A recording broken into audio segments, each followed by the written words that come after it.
Welcome, everybody. We're going to go ahead and start our pre-meeting here, and our regular meeting won't start until 6, but I will call the pre-meeting to order, and we'll run through our agenda. We'll have a prayer by Councilman Hensley, and I will ask for a motion to adopt the agenda by adding miscellaneous item 4. We'll start with the Cole County Bicentennial moment first, and then we have the Kevin Meinhardt Award after the pandemic update.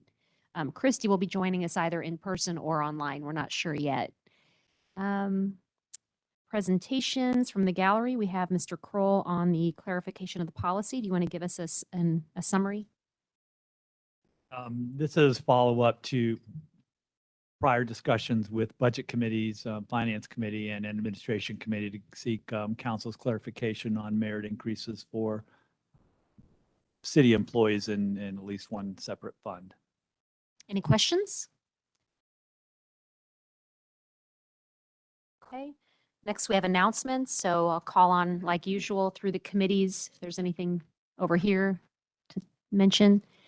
Okay. And then number 10, presentations from the gallery. Consent agenda, any questions? And yes. I'll ask for item B to be pulled. Okay. Thank you.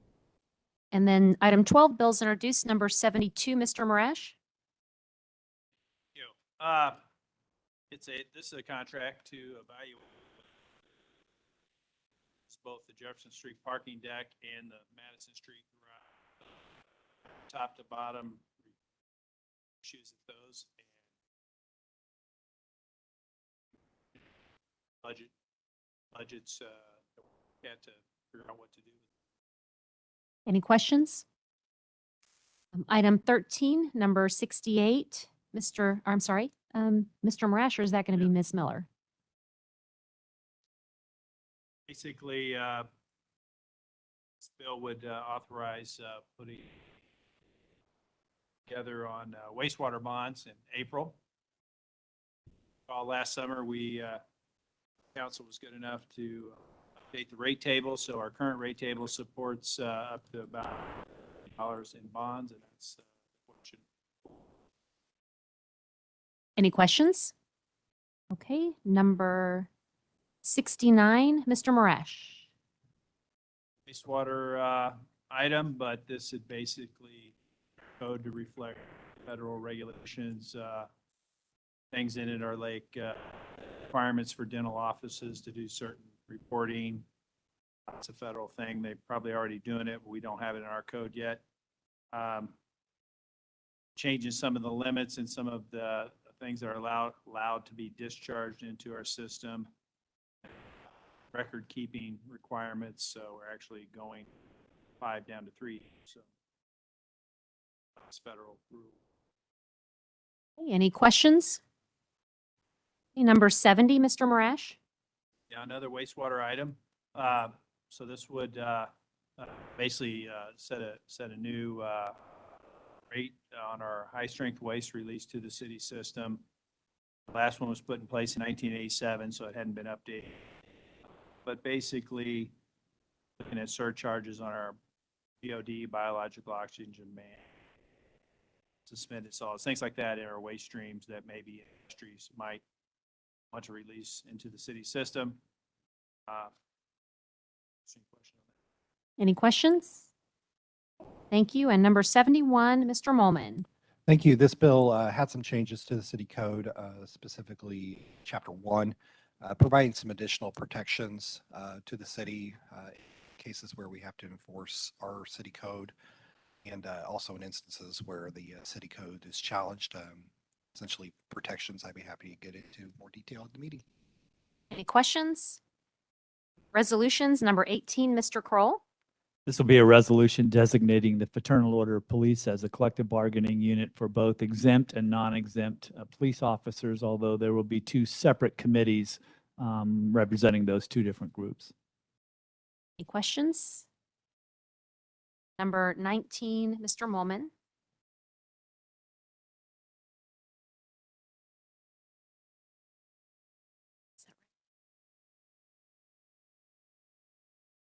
Thank you. This is a resolution which would extend the existing deadline for execution of redevelopment on the MSP project.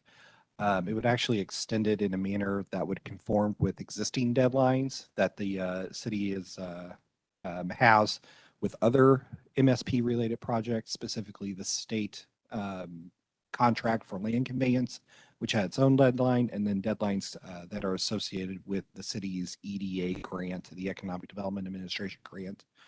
So I'd be happy to answer any questions. Any questions? And anything else before we wrap up our pre-meeting?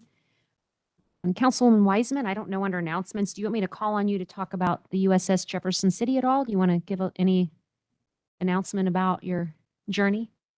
Okay, that's pretty exciting. So,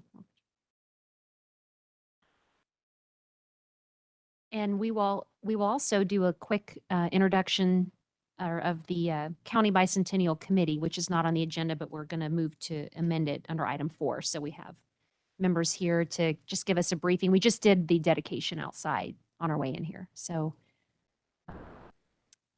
well, with that, we'll close the pre-meeting and then it's 5:51, so we'll start the meeting here in about 9 minutes. Thanks, everyone.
Welcome, everyone. Before we begin the meeting, we will have a prayer led by Councilman Hensley, followed by the Pledge of Allegiance.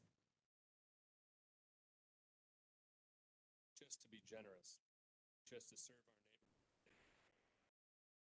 ourselves, and not to fight, to toil, to seek for rest, to labor, to seek for reward, except to know God's judgment and the betterment of our community.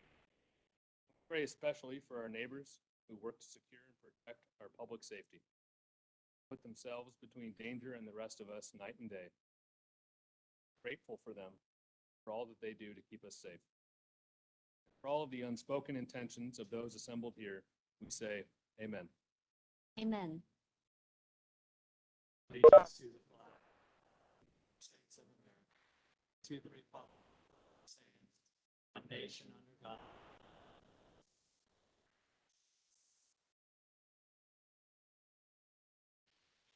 Welcome, everyone. I will now call to order the Monday, December 6, 2021 City Council meeting. We do have call-in participation as well as virtual participation. That information is on the agenda at jeffersoncitymo.org. And item 2, Mrs. Donaldson, roll call, please. Fitzwater, Present. Hensley, Present. Kimna, Here. Lester, Here. Schreiber, Spencer, Here. Spicer, Present. Vogt, Here. Ward. Here. Weisman. Present. Item 3, I'll entertain a motion for the adoption of the agenda by adding under item 4 the Cole County Bicentennial update. Is there a motion to approve? Second. Any further discussion? All in favor say aye. Aye. Any opposed? Motion passes. So item 4, we will lead off with the Cole County Bicentennial Committee. We have with us some of our committee members, and we just did a special presentation outside. So I'd like to invite former Cole County Presiding Commissioner Mark Ellinger to the podium along with his committee. Welcome. Thank you. Thank you for having us. My name is Mark Ellinger. I'm the chair of the Cole County Bicentennial Committee. He's from St. Martin's. Too many of you all. It's been our pleasure for the last couple of years to serve as members of the committee, celebrating the 200th anniversary of Cole County, wrapping up that 200th celebration, although it's, I guess, now 201st celebration since November 16th. 2020 was actually our bicentennial.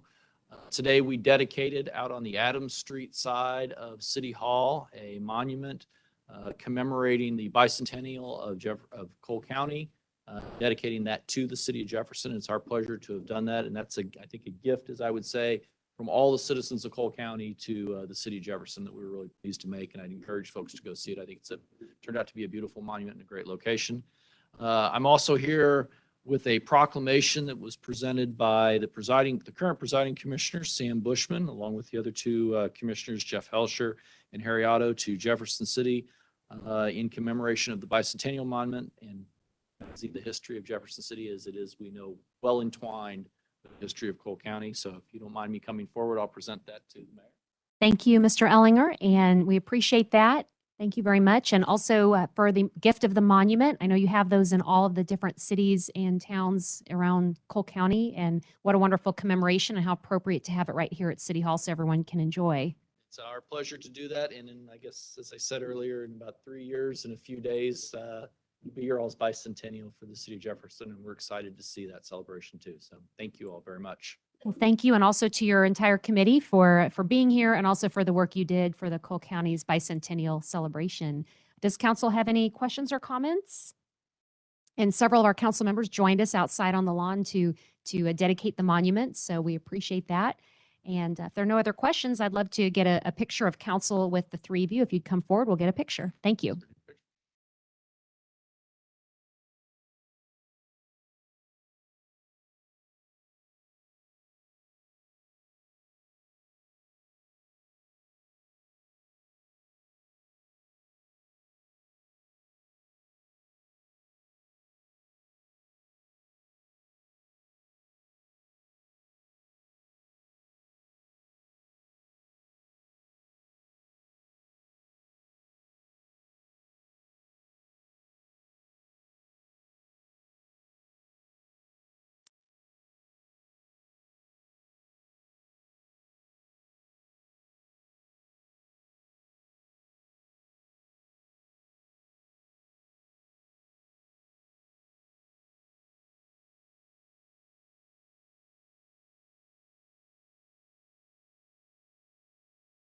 Our next item will be a pandemic update. We have with us Cole County Health Department Director Christy Campbell on the line. Welcome, Ms. Campbell.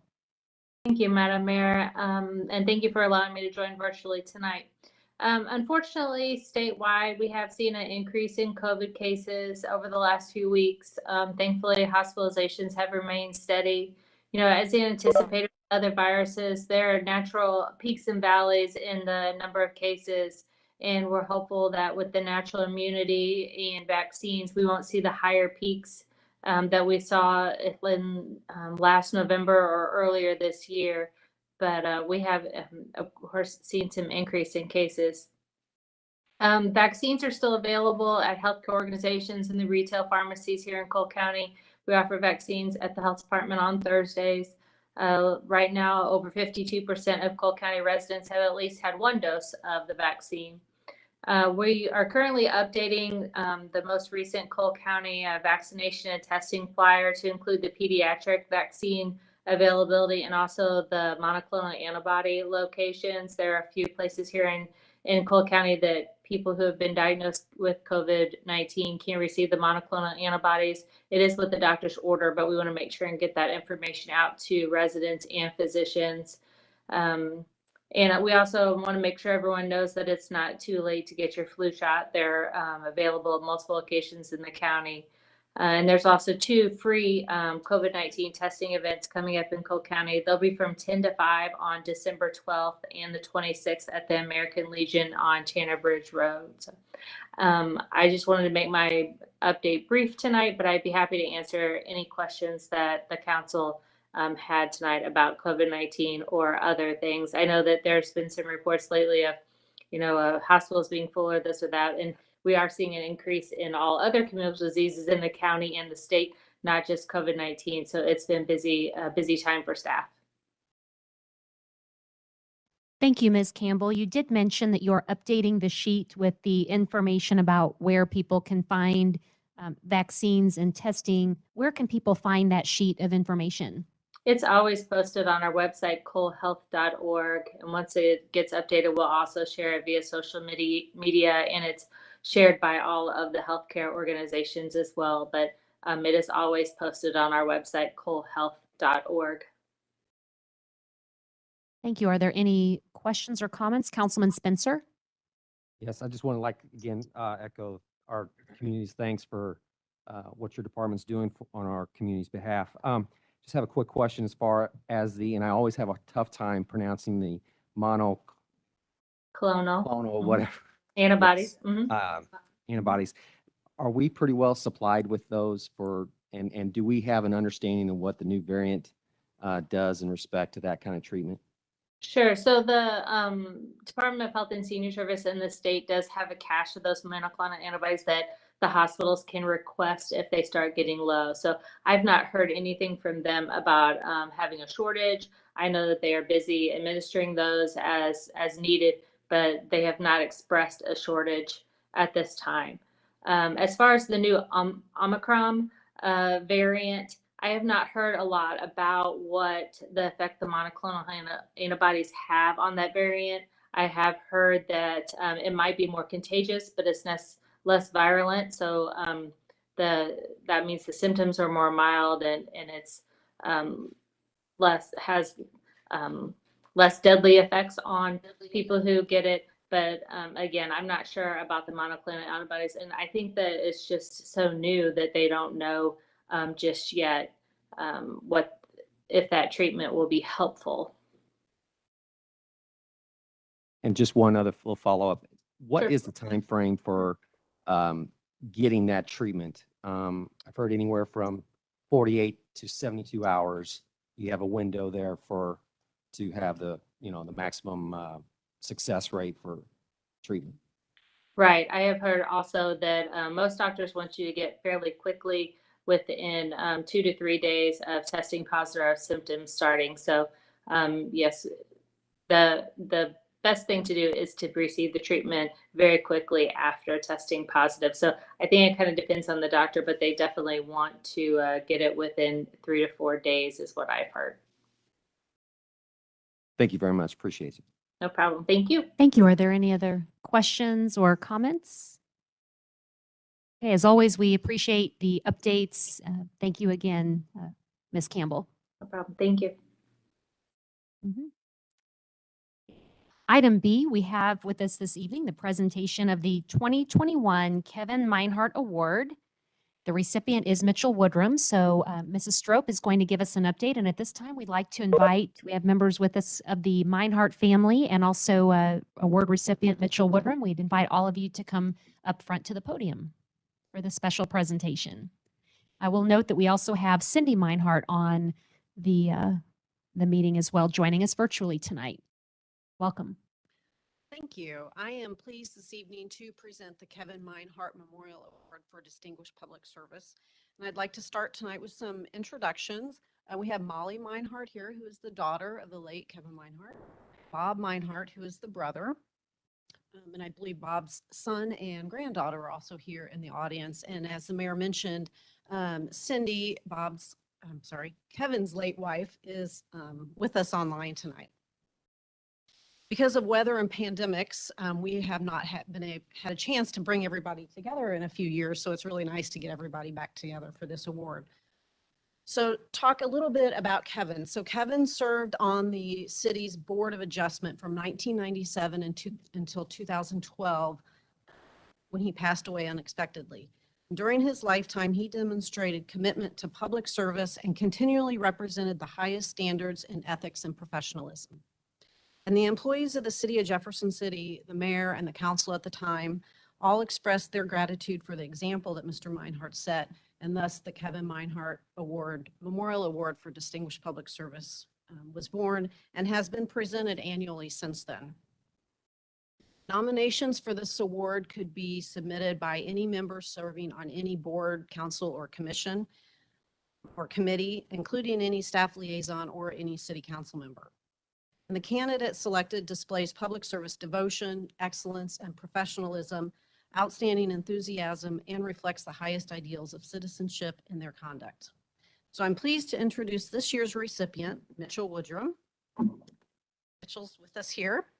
Mitchell has served on the Cultural Arts Commission since 2016, and he has served on the Human Relations Commission since its revival in December of 2017, where he was recently elected to serve as the chair for his third year.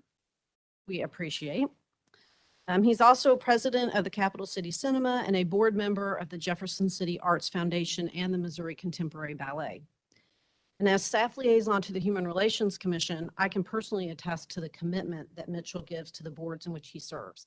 Mitchell doesn't just show up at meetings. He devotes a great deal of his time between meetings, coordinating events, representing the board or the commission, and rallying support for both the boards and the commissions and for all of those in which they serve. Mitchell works hard making sure commission members and the community feel heard while also ensuring equality in the community. Mitchell has a very impressive resume also. Additional volunteers, in addition to what we've already mentioned, are the Jefferson City Magazine, Cole County Jefferson Democratic Club, the Golden Hammer Committee, Logistics Advisory Council for the Missouri Army National Guard, and serves on a number of different campaign committees for a number of different elected positions within Jefferson City. And when not volunteering his time, Mitchell serves full-time in the Missouri Army National Guard. So it's because of all these reasons and many others that I am pleased to present Mitchell Woodrum as the recipient of the Kevin Meinhardt Memorial Award for Distinguished Public Service for 2021.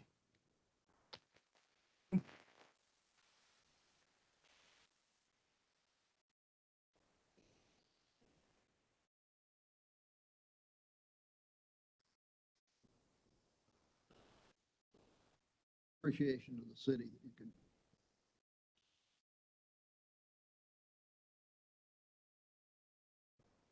First of all, and the city council and the mayor for serve on these commissions. We have a great city, and I think these things you can do is continue to improve it. So by volunteering, so also thank you to my volunteers I serve within the commission. So again, thank you so much.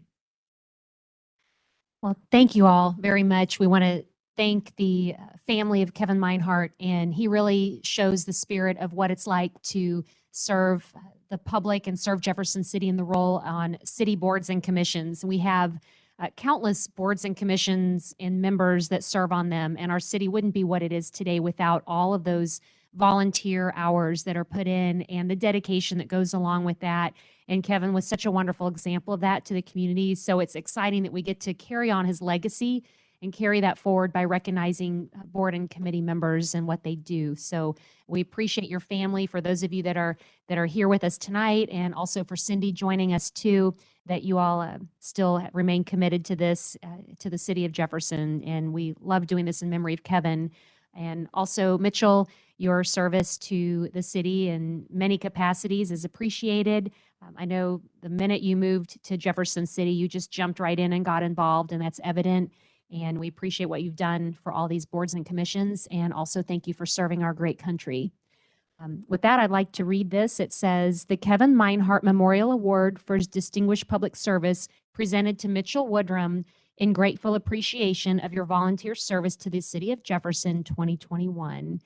Does council have any questions or comments before we present the award? Councilwoman Ward.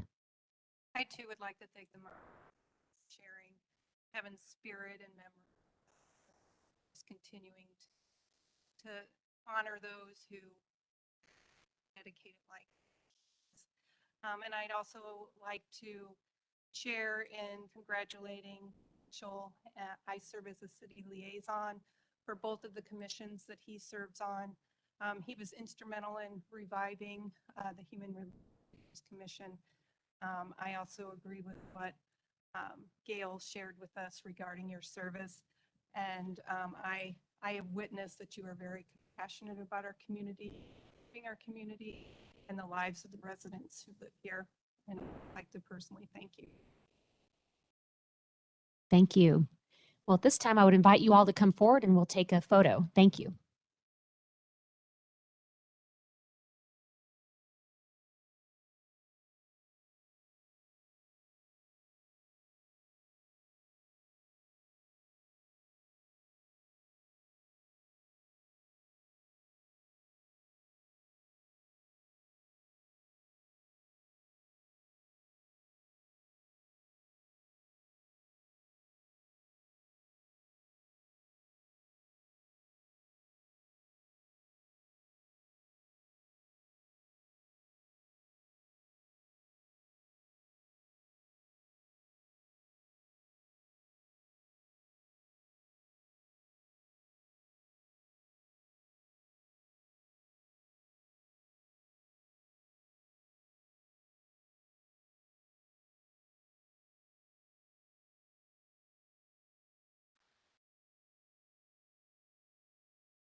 All right, item 5, we have no public hearings, and item 6, no appointments this evening.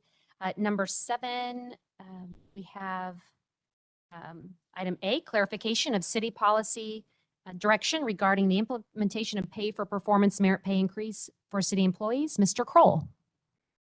Thank you. I'll try to be brief. This item is a discussion based on discussions at the Budget Committee, Finance Committee, and Administration Committee regarding consistency in pay practices among departments and funds, specifically in regard to pay for performance or merit pay. I may use those terms interchangeably. I'm requesting the City Council's policy intent and budget authority direction regarding merit pay. The question for Council is, and I'm going to read it so I can make sure it's consistent throughout, that we've talked about previously, and that is, what is the City Council's direction to all city departments in regard to pay for performance or merit pay increases above the across the board salary or wage increases discussed and approved by City Council for the fiscal year 22 budget? I'm an advocate for pay for performance or merit pay. We've talked about that certainly in different budget committee meetings since 2014.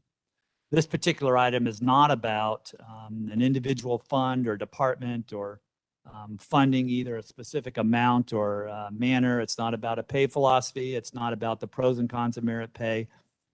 It's not about how to implement merit pay. It's not about a budget or an ordinance. We have all of that in place. The issue is in regard to the consistent treatment of an opportunity for employees, regardless of the number of eligible employees or the funding amount, essentially among funds, essentially as it relates to salary or wage merit increases. The issue for me, and I would hope for City Council, is about principle, offering all employees of the city the same pay opportunities and consistent implementation of City Council's policy direction. My understanding and perspective is that the City Council did not specifically authorize pay for performance merit pay in the budget, neither through designating funding nor through legislative or budgetary intent due to fiscal challenges. The City Council specifically did not implement pay for performance merit pay, which was discussed during the Budget Committee meetings. As the City Council is aware, salary increases continue to compound. They increase annually. And although the current fiscal impact of the merit increases is financially insignificant, I think the issue is significant in and of itself. Financial impact, if we were to give 5% increase merit pay, just using the general fund, all the general fund employees, even though they all wouldn't get it, but just having that number for perspective, it would be over $1.4 million. If we were to take the public safety employees out of that number and move them into the public safety tax, it would be about $571,000. So obviously the amount would be less if you could designate a fewer number of employees, but for perspective, that's a significant amount of money, particularly in the budget that we just completed. I know this is a difficult conversation for you to have, but I think it's an important decision for council to clarify. Your policy direction will help further define the values of this organization, specifically as it relates to consistent treatment of employees for the entire organization, not just a few employees, not just for the higher paid employees, and not just for employees in a specific fund. This is an opportunity to reduce organizational silos, not to reinforce them. I can appreciate that there are others who may have a different perspective, and I'm sure that we'll be able to have that discussion. But again, the question is, what is City Council's direction to all city departments in regard to the pay for performance or merit pay increases above the across-the-board salary or wage increases discussed and approved by the council for the fiscal year 22 budget? I'm glad to answer any questions, and you've been given a lot of information previously on the subject. Any questions or comments? Councilman Hensley? Thank you very much, Steve, for 2 questions. So first, I'll just start with a comment. I think successful organization tends to find a way to encourage and reward excellence.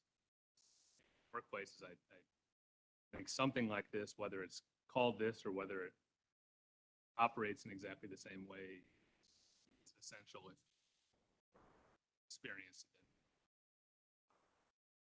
workforce. I mean, it's good, of course, for the individual, and it's good for morale. Ultimately, shows itself in service to residents and to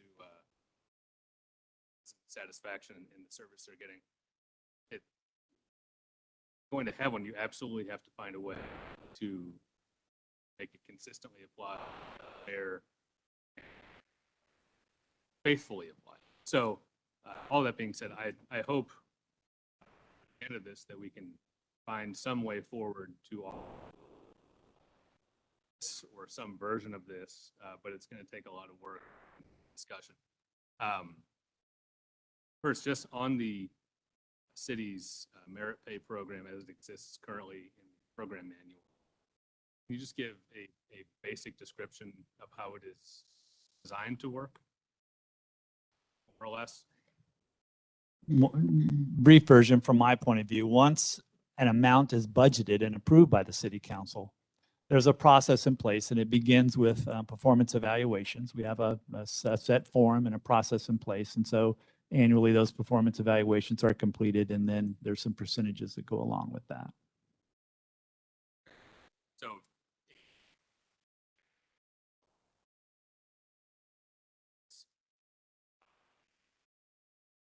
personnel manual also says it's for employees who distinguish themselves above the average employee. Compares employees across the board, or I guess perhaps just within positions or in some way, it compares employees.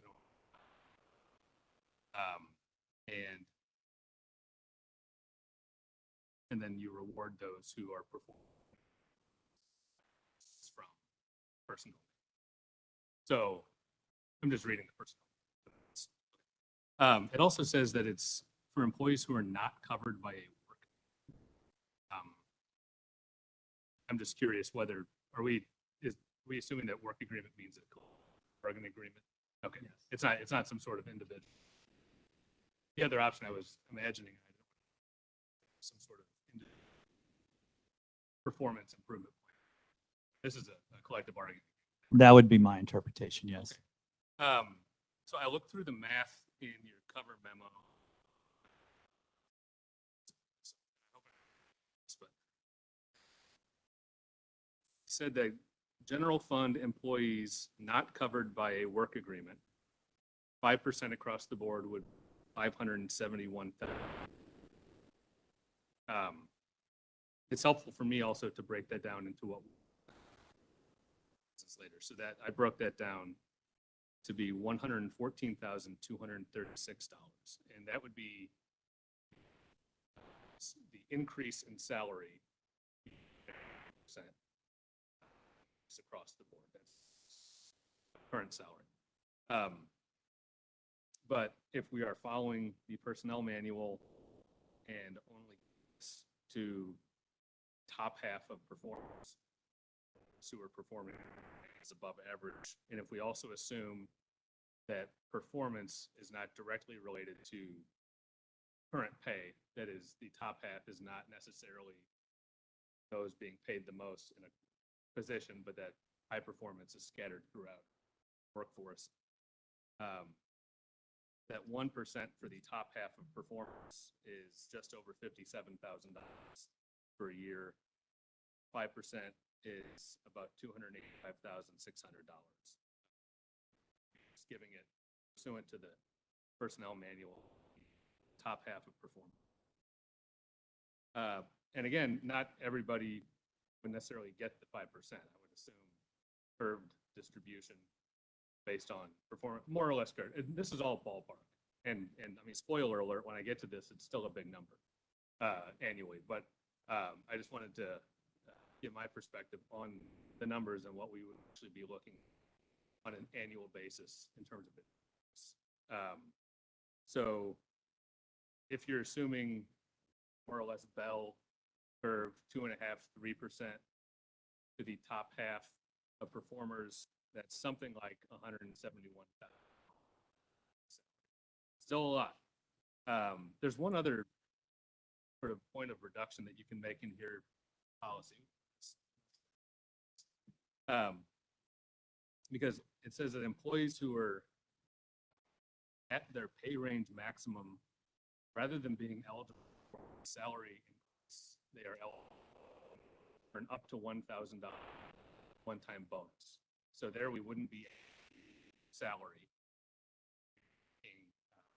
modest, relatively modest time bonus. And I think that saves city money for everyone, every employee like that who's, you have employees making $80,000 or at the top of their pay range. I'm doing this on the fly. And you're going to give them a 5% pay increase because they're also a great performer. That would be $4,000, but here, because they're half their pay range, they get $1,000. There's $3,000 permanent going forward salary that would otherwise be paid. Anyway, I don't know what that exact number is across the board, across eligible employees, but that's another way to reduce what the annual, especially carried forward, permanent salary increases would be. So putting all that together, it seemed like to me anyway, the salary would probably, pursuant to the personnel manual, would probably be somewhere in the range of 150 to 160 or $70,000. Hopefully closer to the 150. But that's just my math working through and so yeah. Mr. Kroll? I appreciate that. My question isn't about the money, even if it was $1 more. My question is the inconsistency in the treatment among departments, irrespective of the dollar amount. We've got a process in place, as you articulated. My issue is not related to the money. It's the inconsistent treatment among departments and whether council is comfortable with that, in which case. Before we get to the end of this conversation,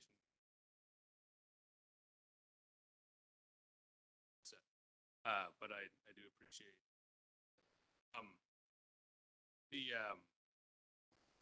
there's been a lot of talk about the fact that the 2% increase that I'll call a COLA increase or a cost of living adjustment should have on pay for performance policy. When I compare the two, I mean, the COLA increase is a uniform inflation fighting tool. Everybody got it in the exact same amount, regardless of performance. 2%. No, the same percentage amount. Yeah, that's right. In percentage terms, it was applied to everyone eligible for it across the board. Whereas, as we've just been through this performance merit pay program, is very individualized, very fact specific and performance based. I don't see anything personnel manual makes the two related in any way whatsoever. So I don't see a relationship between personnel. The policy also says that this can be paid from funds available and budgeted for such advancements. I mean, interesting to me is that it doesn't say separately budgeted or sequestered. So I think that I'll get into this in a minute, some flexibility with how a department or how the departments collectively could budget that. But I think that phrasing is important. So with respect to the history of the merit pay program, we know when it was implemented. Or I got here. It's been in place since I've been here, plus 22 years. And how was it funded when it existed? It was funded through the budget process. As a separate line item or in each department's? Within each department's budgets, just the same way it's done now with the across the board increases. The amount was put into the budget within each. Is there a each separate department line? So division. would there have been a separate line item within salaries and wages, whatever category for merit pay, or was it just sort of factored into what the anticipated personnel services were going to be, the salary line? My recollection is that it was not a separate line item, that it was put into the budget the same way that across the board increases are put in. Okay. We know when it was defunded.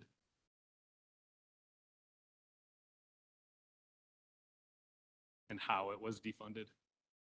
And by that, I mean, like, whether there was an affirmative vote taken to defund it.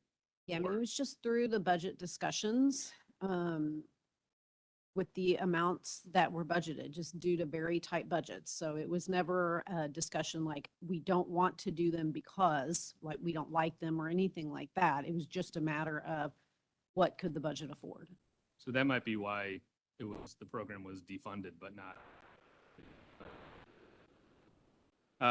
And with respect to the personnel manual, the process for creating that and amending, my understanding is that it has to be approved and it's had to be approved through ordinances passed by the city council.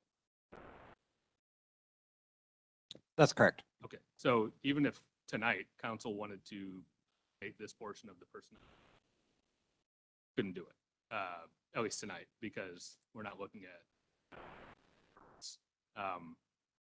Okay, just to make sure I understood. So Steve, in your memo and then comments, said that we have policies along these lines, if so authorized by council. And so one of my confusion points here, and at the outset, there's a difference between legal authorization and policy. So right now, I'm just talking about legal authorization, which to me is the main point of policy. Whether or not you're funding the execution or implementation of a policy is a different question. So right now, I'm just talking about legal authority through existing policy.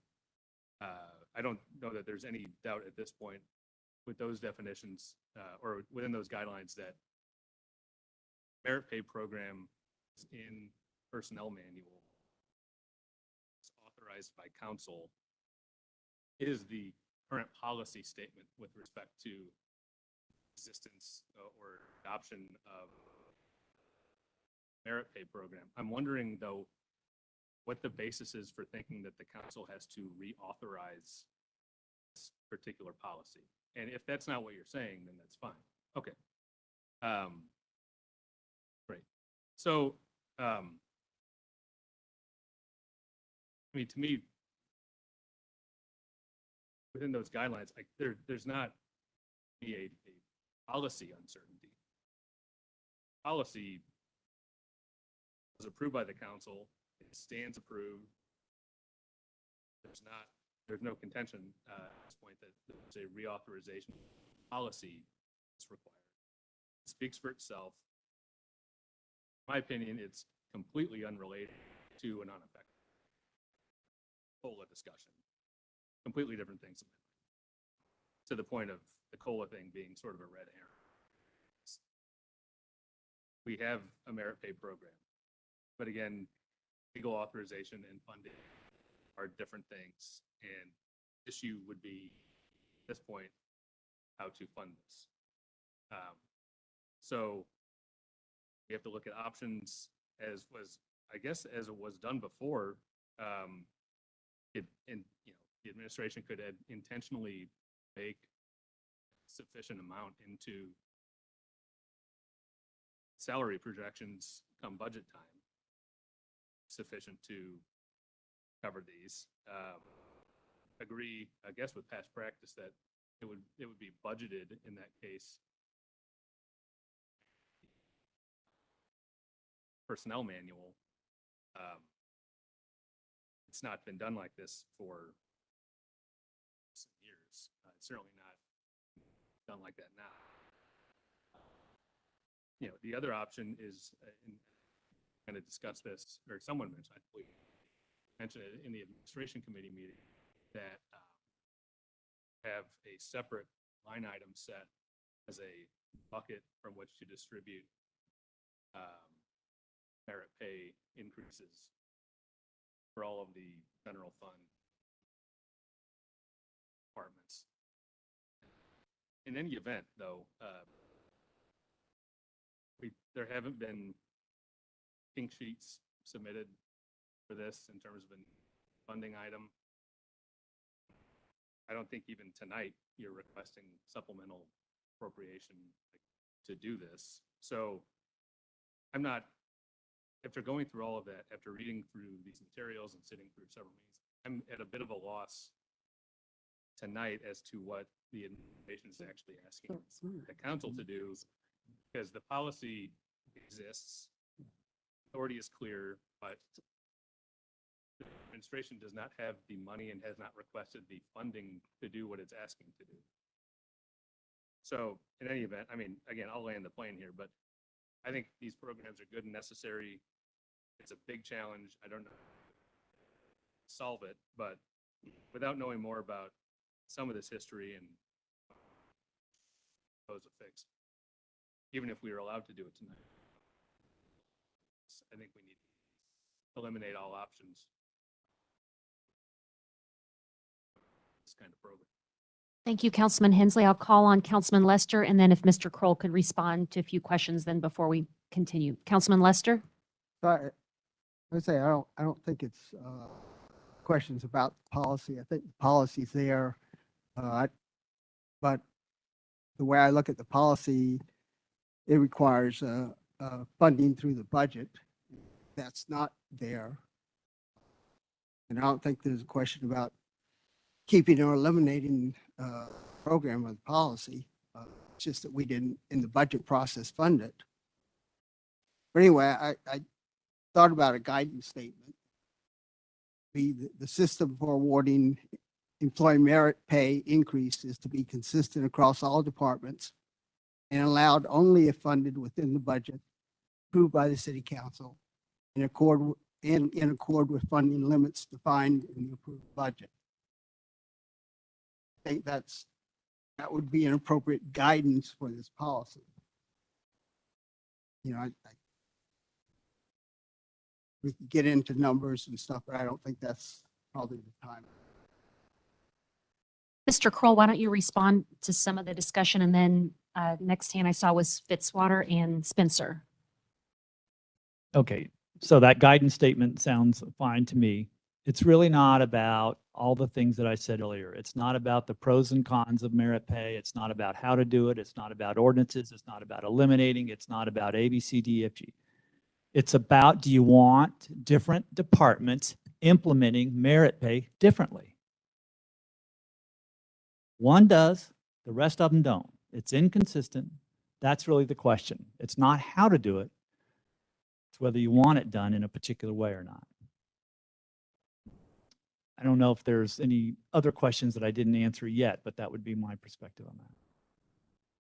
Councilman Fitzwater? I just had a couple of questions and a comment related to what Mr. Kroll said. For the across-the-board increases, the statement was those are automatic. Are they automatic? Does everybody get the across-the-board increase with no discretion from any department? We've got a performance piece in there where you've got to get, I think, you know, if somebody needs improvement, they don't get that. Is that correct? But otherwise, essentially, yes, it's across the board. There is a mechanism where it's not across the board. If somebody if somebody needs improvement on their evaluation, then they don't get that.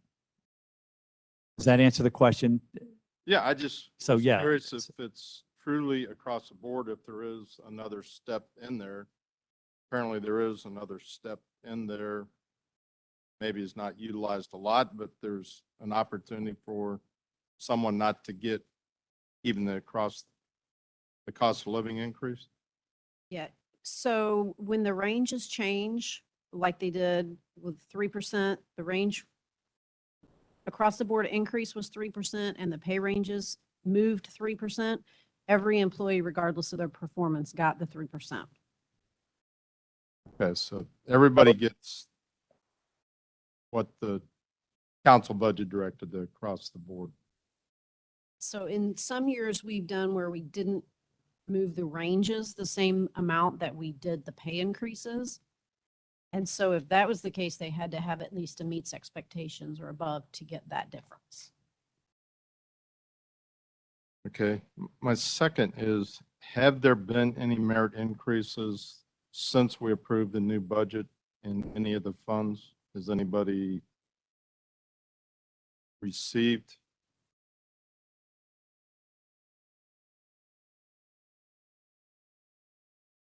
I think yes.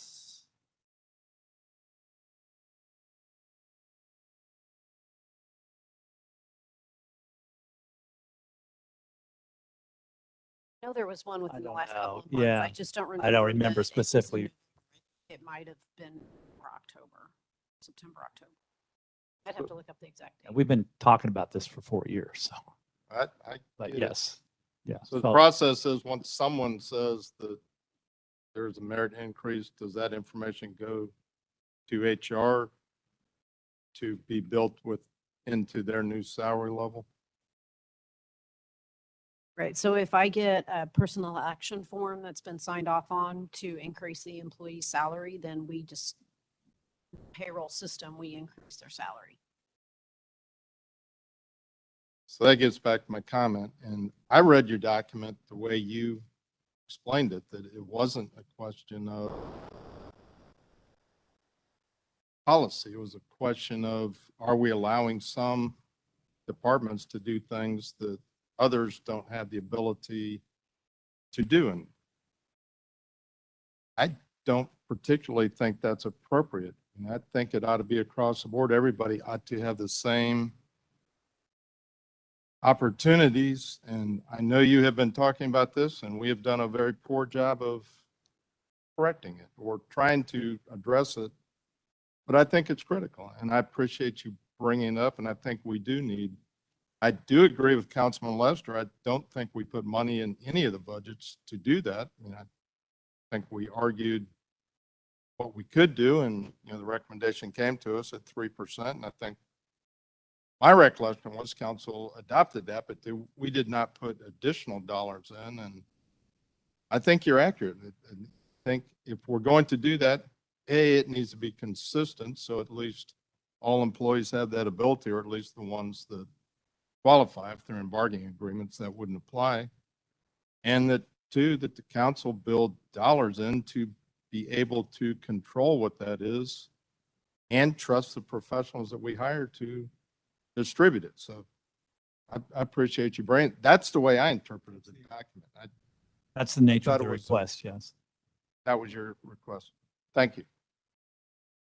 Councilman Spencer? Yeah, if my memory serves me correctly, I think that was one of the important questions that was asked during the budget process. And we kind of rushed through that to kind of kick that down the road. And now Steve's coming back to try to get a definitive answer on it. That probably should have been answered during our budget process. Had started in the summer. You know, there are two different funding programs. The Merit, which hasn't been funded from what I recall since probably 2006, 2007. The COLA, yes, that's a across the board percentage, but it's not equally applied to all employees, obviously based on their current pay range. From what I understand, this practice, and Mr. Spalding's not here, so I couldn't ask him directly, so I'll ask Gail. How long has this process been going on with Parks and Rec giving a merit program?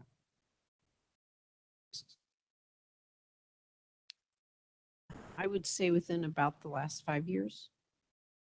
So to me, that's insulting to this body in the sense that when this body approves a budget for increases in salary, we look at it either through a COLA or possibly both in addition to a merit program. I see it as kind of circumventing the spirit of what we passed, quite frankly. It is a part of the annual budget process, and it should always be a part of the annual budget process, because that's, if we give that up, then we're losing control of controlling costs for staff. And that personal line service item, you know, with some information I gave to administration committee several weeks ago, that has been steadily increasing rapidly, to say the least. I think it's unfair that one department's able to circumvent this body. And again, the spirit of what we passed as far as the budget process. Just from previous experience, for added discussion, I'm not a fan of merit program. I like professional development. I think that puts it in the hands of the employees, the staff, to where if they want to grow professionally, then that's an added benefit to not only them, but us as a city. We reap the benefits from that. I have been a personal recipient of an unfair merit program. I exceeded all expectations for 2 years. They kicked it back and said, can't accept that. We're going to have a lower evaluation. And I just don't agree with that. So, because again, it goes back to a formula there's only so many dollars that they're going to apply to the merit program. And they try to spread that around as much to all the employees. So again, that's on a side note, but I think the big takeaway here is that when this council passes a budget and we're only funding a COLA piece of that for salary increases, then that's all there should be.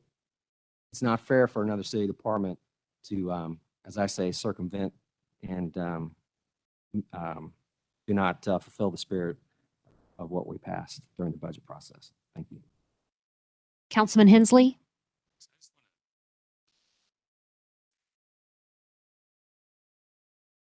The council decades ago saying the following. Cash into the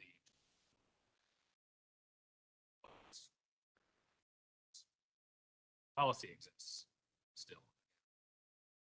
And when it was in the general, it's funded each department's budget, correct?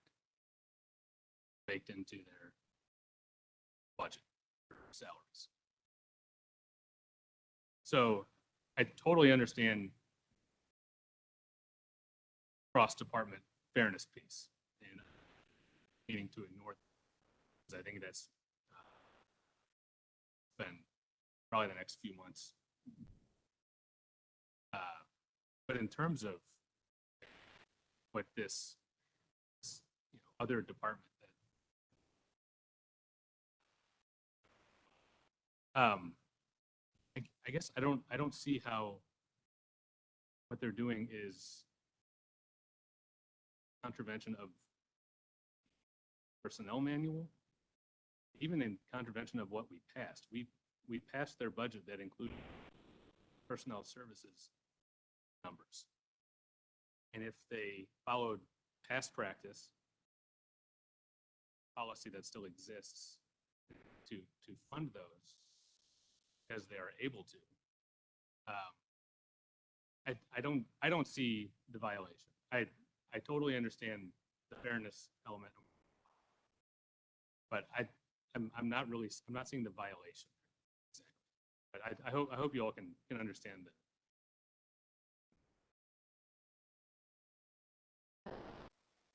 Councilman Fitzwater and then Lester. I was just going to ask a question of colleague then. Did we put money in the budget for merit increases? That department proposed a budget that included services, which apparently included sufficient, well, baked into it, whether they had a separate line item or not. It's my understanding that that's where they're drawing increases from. So, no, the general fund budgets, my understanding is budgets proposed to us even and years that would have included this purpose.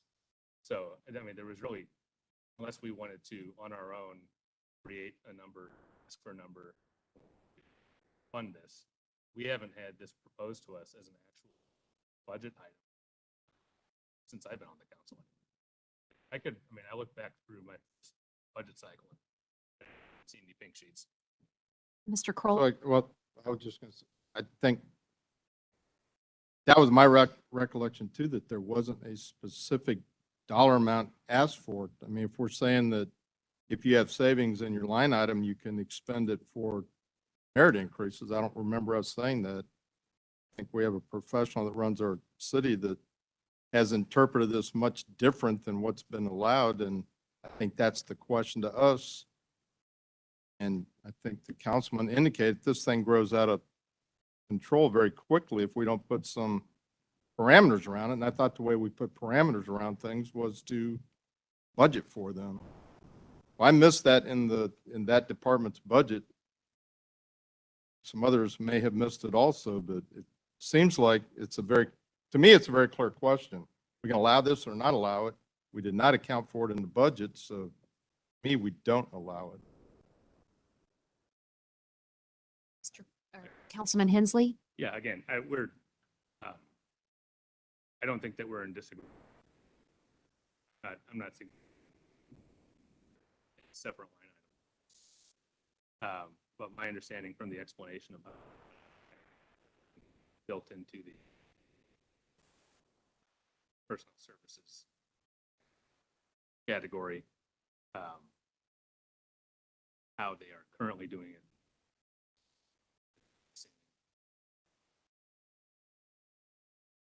There was not a separate one, but that necessarily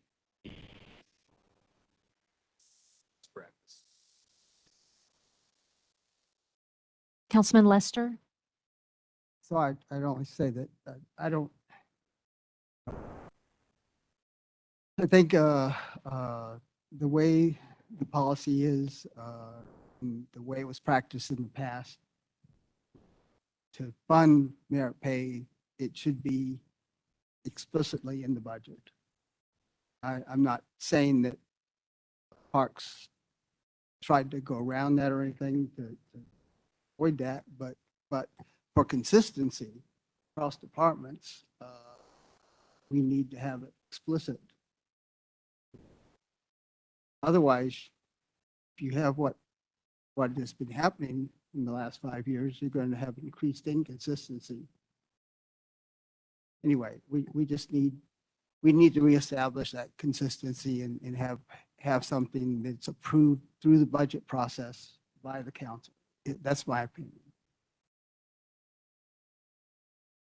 Councilman Spencer? And I agree, but why didn't we do that during this budget cycle? Again, it's, if he's, Parks and Rec Department's doing it based on vacancy savings, to me, that's on very shaky ground. I'm not sure that's, no, I didn't say that. When I say bake it in, I mean, percent of your salary needs are going to be, personal services needs are going to, whichever ones are affected by increase budget. I'm not saying from vacancy savings during, and you know what, and we've had this discussion in the past. I just want to make it clear. When I talk about savings from efficiencies found with folks leaving, I'm talking about, obviously, it's positions that you are not then backfilling. It's if you find that someone leaves and a particular position does not need to be, duties can be assigned in the departments where this can happen with huge strains. There, if you are not refilling that position and it's not going to be an all salaried position, I think that is some cap that you can work with. I'm not saying that if you are refilling the position but not till the end of the year, so you have a few thousand, that you should then dedicate that to a permanent. Hopefully that cleared up something that we've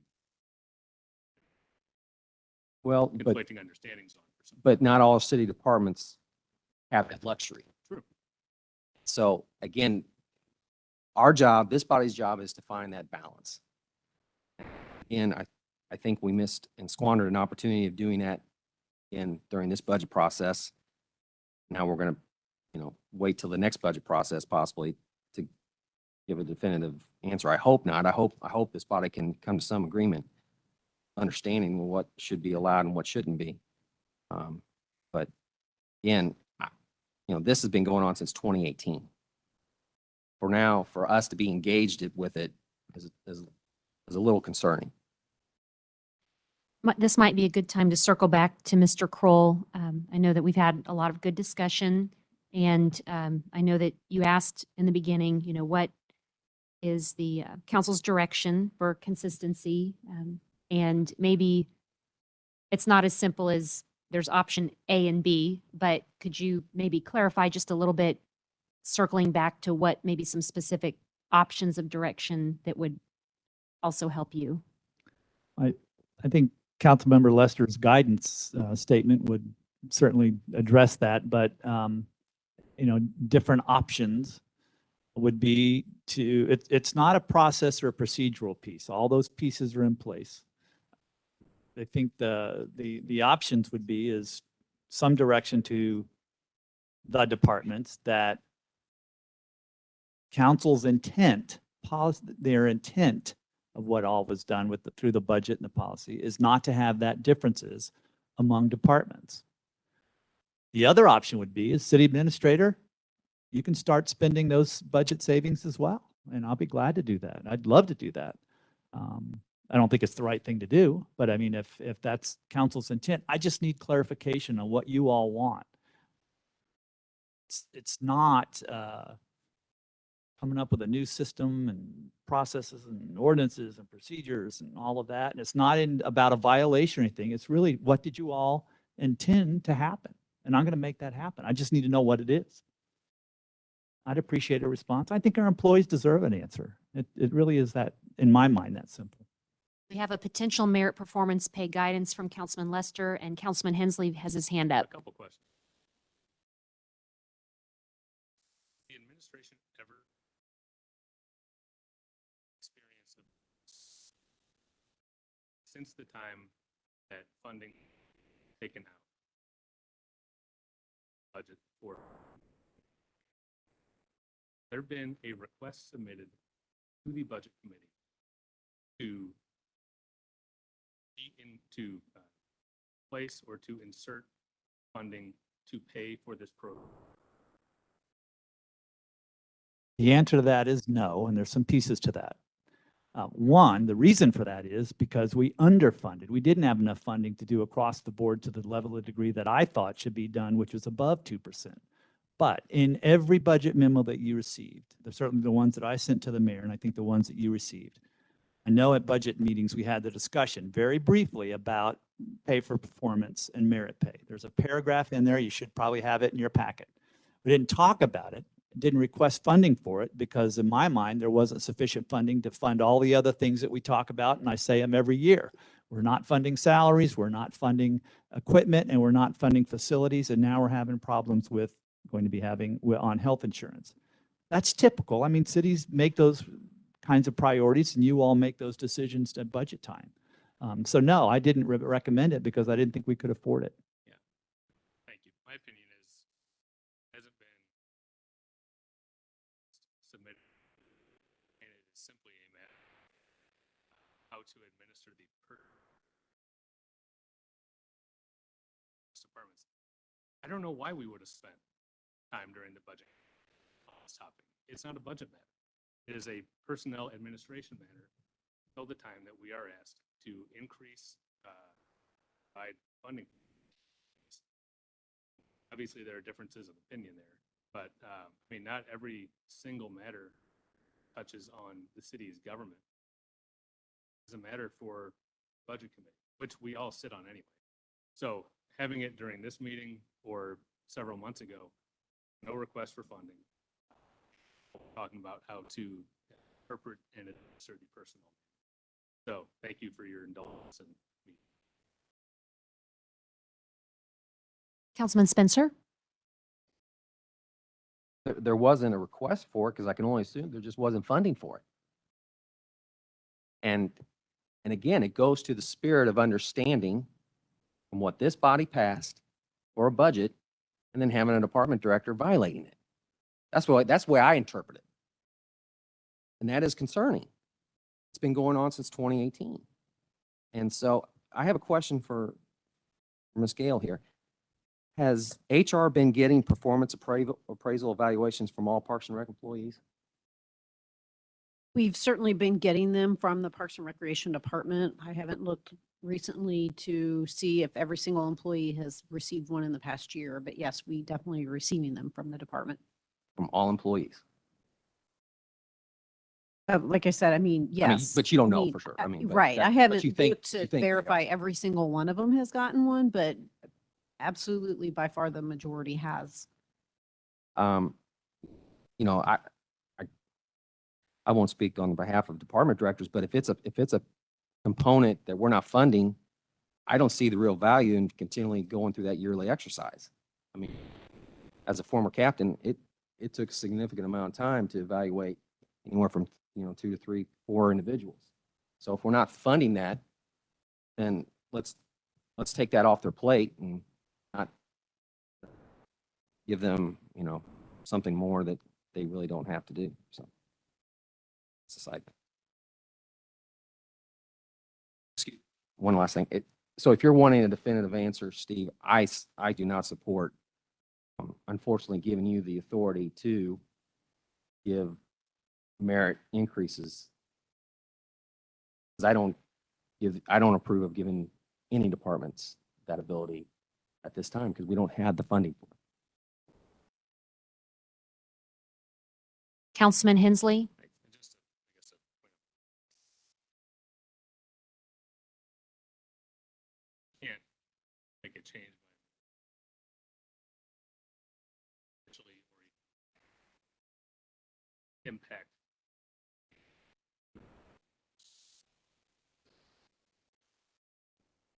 Perhaps Mr. Molman can answer what options would be needed to give Mr. Kroll the direction, council direction that's been requested. What would that look like?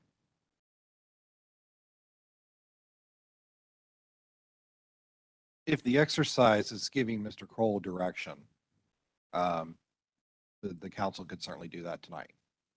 Do X, do Y, don't do X, don't do Y. If there is a desire to amend the personnel policy manual, which affects all departments, that would have to be done via ordinance. So it's, it kind of depends on what the city council wants to do. Mr. Kroll? I'm just going to add, I will, and the budget that I submit to the mayor next year, have a line item in there that has merit increases in there. So I think that may help if there's some confusion, but I just think the consistency is really the question now. Councilman Fitzwater? Clarify my own mind. We have established that there is not a budget for this, for merit increases. Well, it kind of depends, I guess, on how you define budget. There's money in a budget, and if there's savings there, because at times there may be something that comes up, that we need to buy a thing, not an ongoing compounding expense like salaries. But if there's a thing that comes up, we may end up using some of those under spent or not spent funds. They're not savings. So, but there's not a line item in the budget for merit increases. We just have salaries and personnel services in there.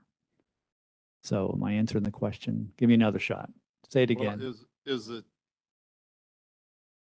appropriate for us just to adopt a statement saying that there will not be merit increases across any departments for the balance of this year? Till we can address it it just seems like a perverse incentive to allow someone to reduce their salary line and then utilize that in a process that we really haven't had any input into. Actually, Most of the other departments, when they save $1, which we encourage them to do, goes to general fund. Is it possible to adopt just a general statement saying that if there is a program, which we're not sure how it's worded, that there's a moratorium on it until council sets a budget?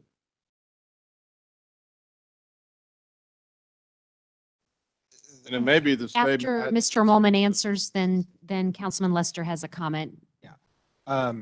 Is it appropriate or not? I don't know if I can speak to appropriateness. Is that something that the city council could do? Absolutely. And I think that would largely answer Mr. Kroll's question. Not to speak for him, but in my mind it would. Would it have the effect that is intended behind that particular motion? I don't know. Would it have a technical effect? No, it wouldn't. The department in question, the Parks Department, is different than all other departments in the city. Its finances are set up differently. There's provisions in our city charter that says that the Parks and Recreation Commission has exclusive control of the funds in the park fund. And so is it an enforceable from a technical standpoint? I would say probably not. Would it convey a message to the Parks and Recreation Commission on how they are to conduct themselves until this can be worked out in a budget process? I'm not sure how it would be received. I can't speak to that, but it is, if you were to say, would this have the force of law to compel action or to compel the omission of action? No, it would not. Just a follow-up question, if I could. They bring a budget to us that we vote on. Is that accurate? That is correct. What if we don't accept that budget? You can amend it. If you fail to budget, state law generally says that the prior year's budget goes into effect. We amend it, it goes back to that commission look at, or that's the final? It's a really difficult question because we're dealing with some we're dealing with some provisions of law that are hard to reconcile with each other. That being the statutes that govern the park's main funding source, the park sales tax, and the city charter. My opinion is that the city council would have the authority to impose large scale budget direction, but that the Parks Commission would have the ability, quite a bit of flexibility within those kind of large scale policy directions. We have a very imperfect system of how the financial administration of the Parks Commission is supposed to work. Mr. Kroll. So the way I view that is there's I'll call it an informal process, and that's kind of the motion where you just said, council says, this is not what we think was intended, and we don't think it's, the way to go. And I think there's a way to communicate that. And then there's a more formal process, and that's something else that comes to you in either an ordinance form or some other form, and that becomes a little more formal. So I see an informal-ish and a formal process. Councilman Lester, or we haven't heard from Wiseman yet, so. So are you telling me we've just had 45 minutes of conversation and in reality, we have no ability to do anything about the Parks Department, which has so much emotion here tonight in the room? Without an ordinance. I would say nothing that would have the force of law. So effectively, we have to pass an ordinance for any of this discussion to mean anything other than, hey, please stop doing that. Yeah, there's an informal and a formal process. I need to know if it's if you want to go to the formal process, tell me that and we'll be glad to set that all up. I don't know that we're to that point yet. I don't know what council wants. You got a staff member asking you, what do you want? What's your intent? If it's to not have anything, let me know that. So far, we do have from Councilman Lester one piece of guidance that says the system for awarding employee merit performance pay increase is to be consistent across all departments and allowed only if funded within the budget approved by the city council and in accord with funding limits defined in the approved budget, which you brought forward earlier tonight. And you had your hand up, but I wanted to share since you passed this up here to me. Councilman Lester.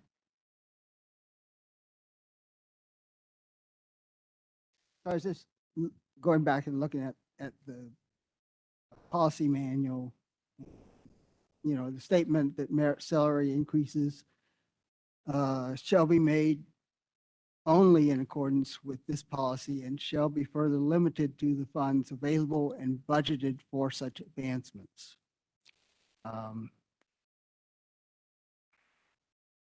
So again, to me, it's pretty clear that it should be explicit in the budget for the merit increases if they're going to be funded or incorporated or done. Now I understand Councilman Hensley was saying about the parks maybe having it folded into their already interpreted that way, but to me, the understanding should be that it would be, in the past, it was explicit. Have to be explicit for any department to have merit increases. That's just how I would read the current policy manual, but Councilman Hensley? Thanks. Yeah, just a comment on.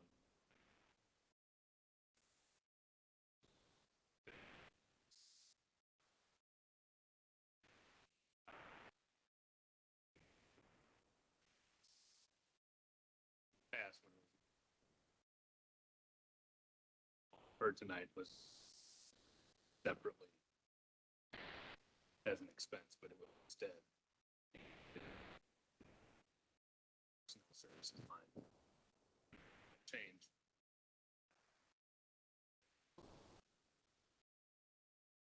But looking at past performance,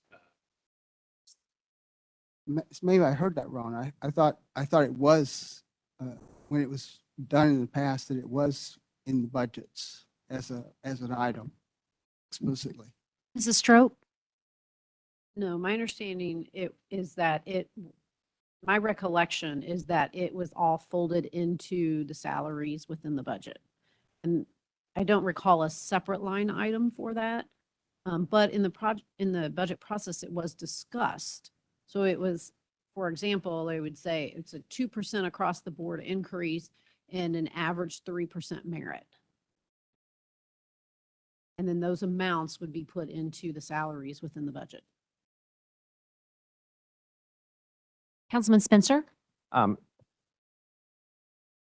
This is a change in philosophy, quite frankly, that started since Mr. Spalding's arrival. I don't ever remember any kind of this conflict ever happening previous director.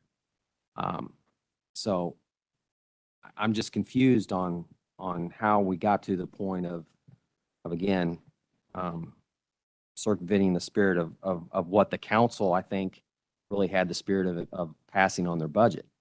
A city administrator is going to have a fixed amount on a merit program. You're going to have a dollar amount tied to that program. And that's what has been done by previous city administrators. So, I concur with Mr. Kroll and his assessment of this. And again, it's important that the council don't lose sight of the importance of the responsibility of having control of cost of these budgets. So if it really ties into the bigger concern that I've shared numerous times, is that there is issues within the charter as it relates to the Parks and Rec Department. And sooner or later, it's going to have to be resolved. This is an issue that ties right into that. Especially if they go from an administrative commission that they currently are to possibly an advisory. That's the other alternative on the two models. Is that correct, Mr. Orland? Yeah, that's generally the model in Missouri. So back to giving Mr. Kroll the council's direction or different viewpoints. So what is the consensus of council tonight for some specific direction on this? Do we need any questions, clarification of how we can specifically, read it again. pardon me? Can you read Councilman Lester's? Yes. This says, the system for awarding employee merit performance pay increase is to be consistent across all departments and allowed only if funded within the budget approved by the city council and in accord with funding limits defined in the approved budget.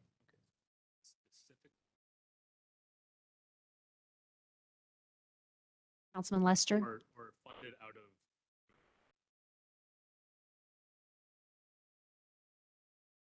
because the former change policy has been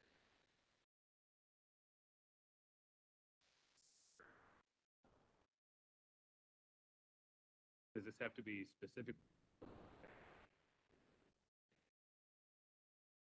I would say, it would need to be an explicit line item.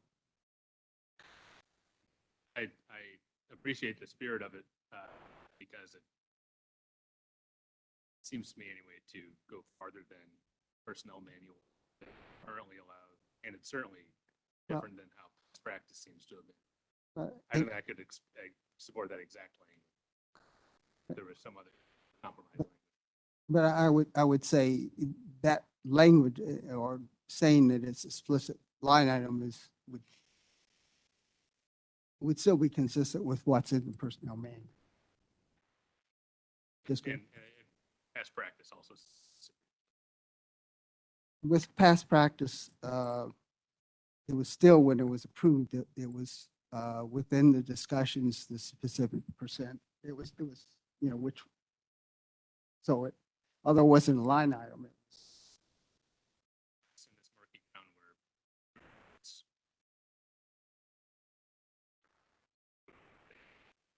Mr. policy still exists. Sorry.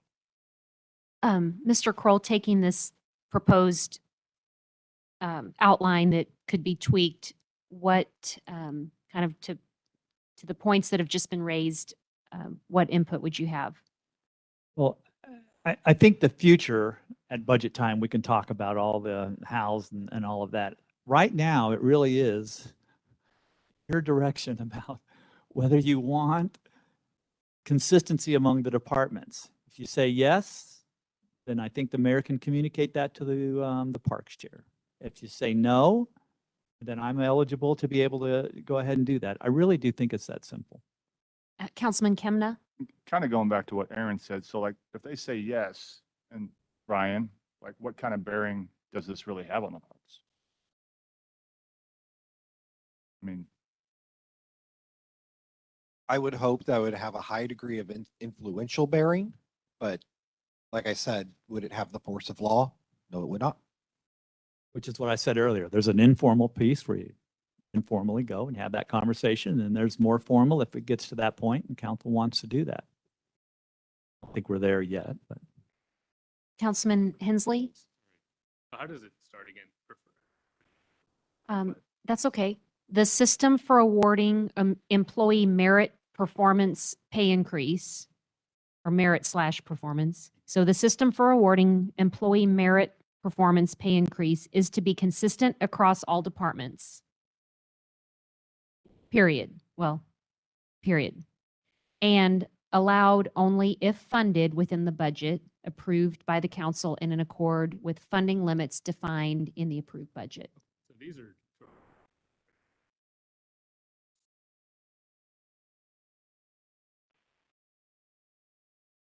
This just says guidance. It's not necessarily an ordinance. Oh, no, it's telling us.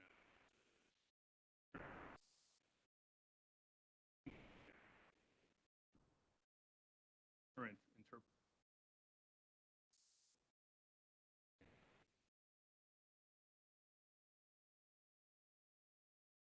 presented as our preference for how this should be administered.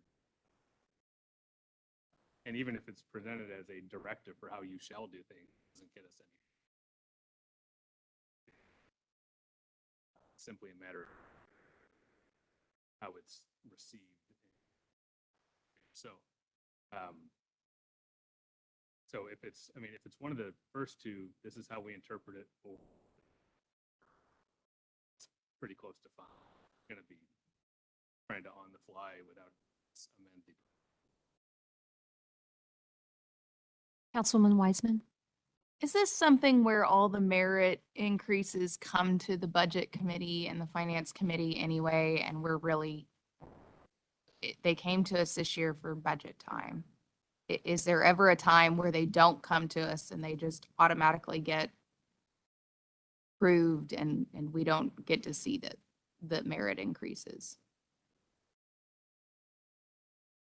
I'm not sure I'm understanding the question. So maybe, sorry, I'm gonna try again. I'm just curious, is there a time where we don't as a budget committee, we don't get to see what these merit increases are, where it's not presented to us, that it just happens. I can't think of anything. Can you all? If somebody gets promoted, I mean, that's not a merit increase. If somebody, through the whole salary process that Ms. Strope mentioned earlier, that I can't think of anything. Can you all think of anything that would? take Not those? other than the examples that we've been talking about this evening. And by that, you mean where it's already been budgeted into parks for the last 4 years, right? Or 5 years? Well, I mean, there have been some increases in the past 4 to 5 years that have come across on personnel action forms, and we have processed those pay increases. And those did not come to this board. But we talked about merit increases at budget time, and it was okay with the council. I guess I'm having a hard time giving guidance for a personnel policy when a different council clearly voted for it to be like that. And unless we're going to change it with an ordinance, I'm having a really hard time giving guidance when somebody worked really hard to make it just like that. Somebody already gave us our guidance. You can do that. Parks can give merit raises. That's what they have their budget for. That's what they set their budget for. That's what they did. And is it fair across the board? It's not. But there's not a lot that is fair in life other than kindergarten. And so I'm having a really hard time saying, let's change what our interpretation is, because we didn't pass this. They clearly put the words in the policy manual for a reason. And so I'm just having a hard time with that. And that language, if I may, specifically addresses specific allocation at budget. It says specifically budgeted, which in this case, my opinion's not. If your opinion is, if council's okay, then that's great. Please let me know. I just need help interpreting what it is you all want. But it's a The issue is that process. it does not say specifically budget. Maybe we may want to, The personnel refer- policy manual, I think it does specifically address. we can refer to that specific policy and we'll see what it says because we have it clearly. I know Mrs. Schrader has her hand up, I think, back there as well. Oh, okay, sorry. I saw a hand. But we may address this specific. Do you have it here to Mr. Kroll? Or would that be Mr. Mulman who has the answer that specific? Only in accordance with this policy, sorry, you can give these only in accordance with this, and shall be further limited to the funds available and budgeted for such advancements. So the murkiness, again, is that it doesn't specifically or in a sequestered fund, or a separate line, and as they did it in the past, it was all to, whether it's right or wrong, or it should change, totally different questions, but currently stuck with this language. So guidance on interpretation of that language. Sorry, we may ask Mr. Mulman, but Councilman Fitzwater. I would just, and budgeted for such purposes isn't clear.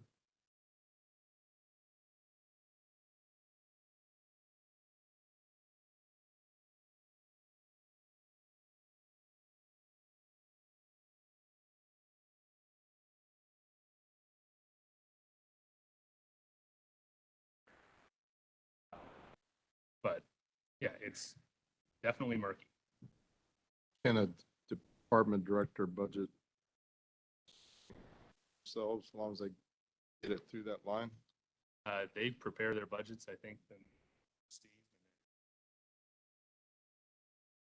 So, it starts at the department level. I did not clearly see, as we were going through that budget, dollars identified for merit. From any department. Councilman From any department. Lester? So I think that the council needs to decide if we want consistency.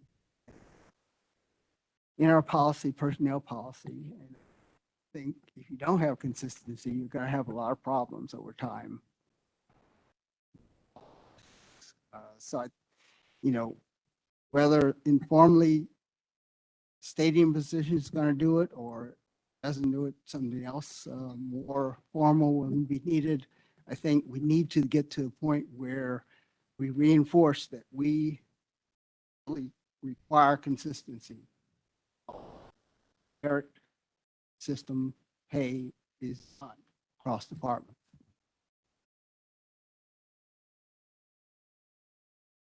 Councilman Spencer. So to circle the wagons here, no matter what is said or decided tonight, and it sounds like nothing's going to get decided again. There is no provision, no safeguard in place for this body to help control cost on personnel services, personnel line item, whatever you want to call it, for each department, that parks can still do whatever they want. No, I don't think that's right. The city council's main authority in financial administration of the Parks Department is through the budget process. That's where state law identifies through the appropriation process, I guess is even better way, exact way to put it. And so that is where the authority lies. It's in the budgeting process. Would this be a course of action for future budget development of saying, okay, all general fund departments, Parks and Rec is not part of the general fund, that we would differentiate those two and have a little bit more separate, thorough process, budget process as it relates to Parks and Rec? I certainly think you could do that. It's more about the end result as opposed to the process. But we're not getting a good enough end result because there's discrepancy from some people's interpretation of what the policy manual says. As a 25-year employee, I kind of understand the spirit of what that policy manual intended. Is that merit program would be funded during the budget process, the yearly budget process for all departments. There's not, singling out any one particular department versus the other. So I think, again, it's just a matter of the spirit of the agreement and understanding, and how a certain department has been able to exploit a loophole, if you will, what's, going on.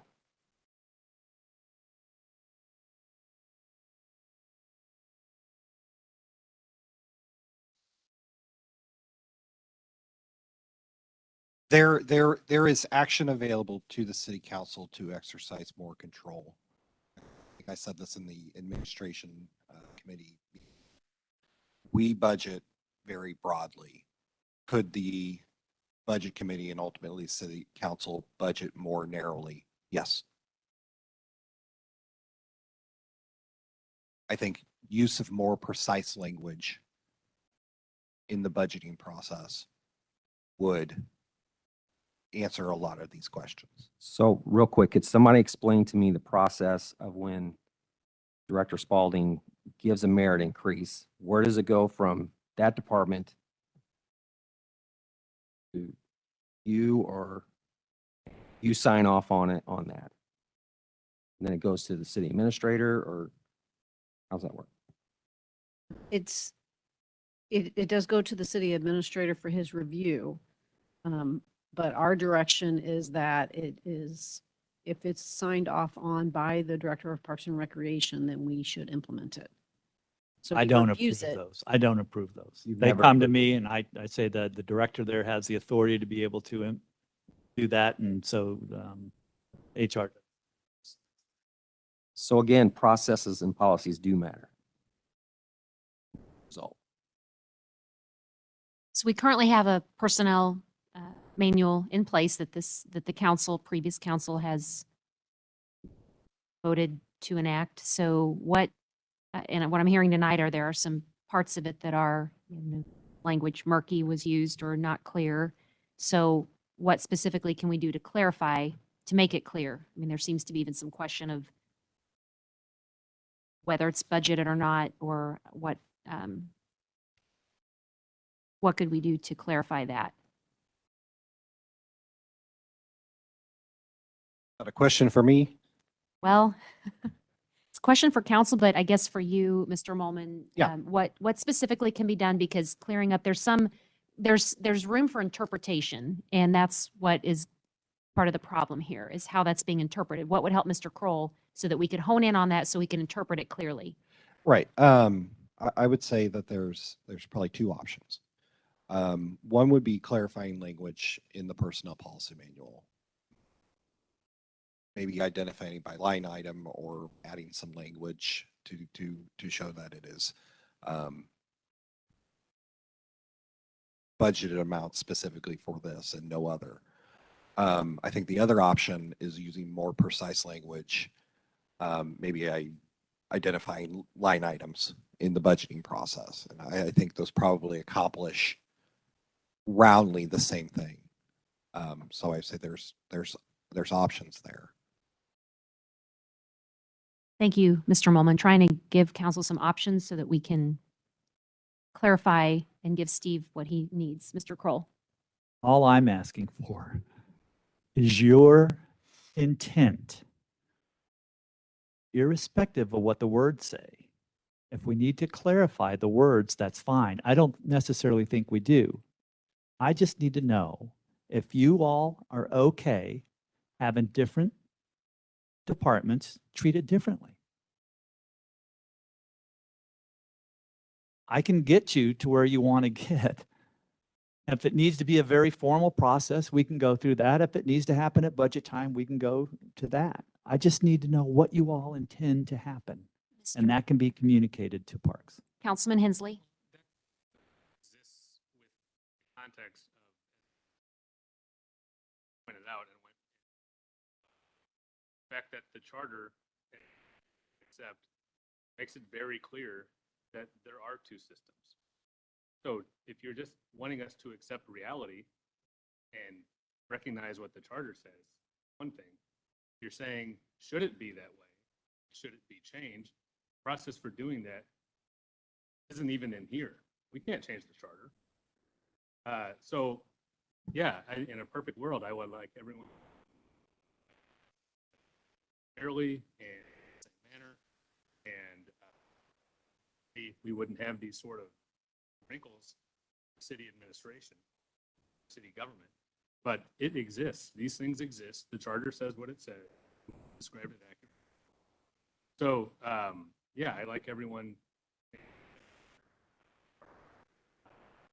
exception to that I don't think anyone denies here. So I mean, the idea of tailoring the personnel manual to require a separate purpose is a step in the right direction. But if we're just going to say, hey, we think everyone should do this the same way, we're just ignoring what the charter says. And we all know what it says. So, Mr. Kroll, does that, we want to come up with some sort of a guidance for you this evening to answer your question. So I think the guidance from the city council can be, what is your intent? That intent, how you interpret all this stuff, can be communicated to the Parks and Recreation Commission. If that intent is not considered appropriately from your point of view, then you can make a decision about how much more formal, if any, you want to get. I think there's an informal approach where you say, you know what, we don't think there ought to be this inconsistency among departments. Isn't that a great idea? That is. No, it's not. Or you can get very formal, as Mr. Molman pointed out, and we can go through that formal process if you think you need to be. I don't think we're there yet. That's not what I'm requesting. We certainly can be more specific at budget time when that time comes.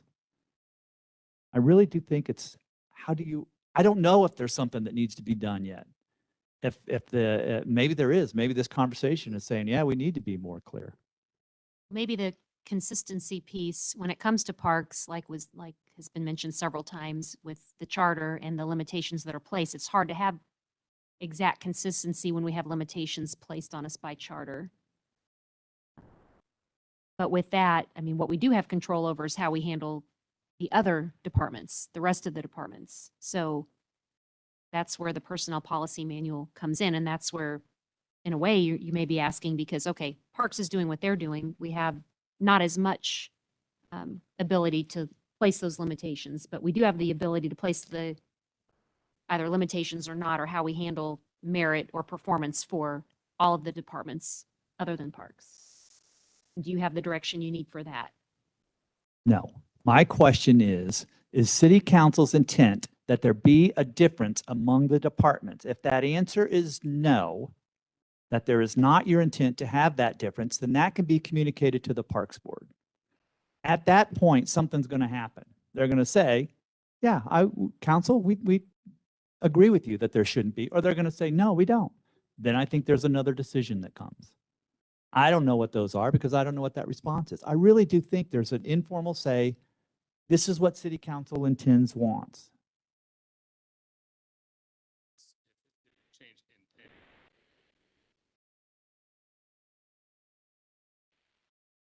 It's fine. Intent has specific meaning that, but if we're simply communicating our preference to the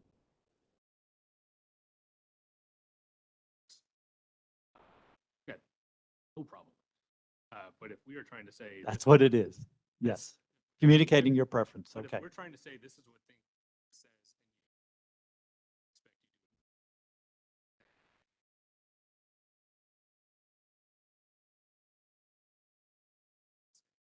to At which time I'll come back to you and say, here we go. So really nothing would change. We say, here's the intent, but they are not required to follow it because of the charter. Is that correct? That's a legal question. I think there's some issues with having to follow city policies. That's a whole nother discussion that is not being brought up tonight. Certainly can if you want to. Which does say in the parks bylaws that they fall under the HR department. Again, the end game to all this is a discrepancy or concerns with the charter. And that is probably going to have to be the final resolution to solving these issues, is dealing with the city charter. Seen several hands. I know Councilwoman Wiseman and then Fitzwater, and I might have seen Laura Ward. So Councilwoman Wiseman. It seems as if the real next step is getting the charter committee back in here. And that seems to be where the discussion needs to go next, and not here, because either they have the ability to do that or they don't have the ability to do something separate than the city. And I think the people can vote about that, or the charter committee can send it back to people to vote or not to vote. Yeah. I think I've got the ability to be able to spend just like Parks is. I don't do that because I don't think that is your intent. Clarify, let me know if I'm not correct, but I don't think that's what we talked about at budget time. I don't think that's consistent with your intent. But I could do it. I have the authority to do so. Councilman Fitzwater and then Councilwoman Ward. Probably going to parrot what Mr. Kroll just said. My interpretation based off what Mr. Elman said earlier, our role in the budget process, I mean, we do have some opportunities there. My interpretation as we went through this year's budget, Mr. Kroll and the mayor were very specific that we had X dollars that we could spend. We put them in across the board. Very clear, and I'm only one of 10, but my interpretation was it was made very specific that that was the best that we could do, and that there would not be merit increases. Not put others, if one of the departments put money in there, rest of the 9 of you caught it, that's great. I did not catch that we were doing that. So I support the request from our city administrator that we put together some type of letter from the mayor, whoever appropriately goes, indicating what we interpreted was the intent of this budget cycle. And as you indicated, if we get a negative comment back, then we'll address it. But I thought we were pretty clear when we went through I mean, there were some of us that questioned whether we could even do the 3. I mean, we were very fortunate on the dollars and we were able to do that. You wanted to do more, and I think there's some that wanted to do more, but we felt like we could do the best we could, but it was across the board. It was open. Everybody got treated the same. And that was my impression when I left there, and that's how I voted. Councilwoman Wiseman? Sorry, Ward. Sorry. My interpretation is the Councilman Fitzwater's interpretation of the last budget cycle. In fact, that's the same interpretation I've had since participating in 2014. Merit increases have always been discussed, but we haven't had the money to fund them. And I agree that we should be consistent across the board. Unfortunately, our hands are tied apparently with our charter, but I would like to make a motion that we move forward with a guidance or a preference that all departments be consistent.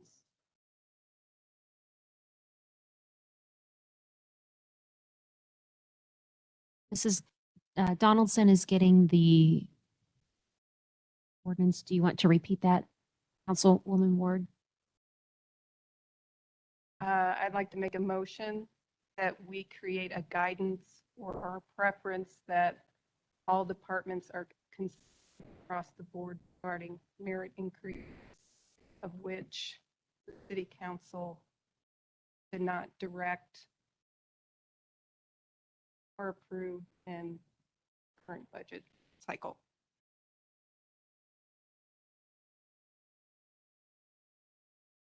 So we have a motion and a second. Further discussion on the motion. Councilman Schreiber.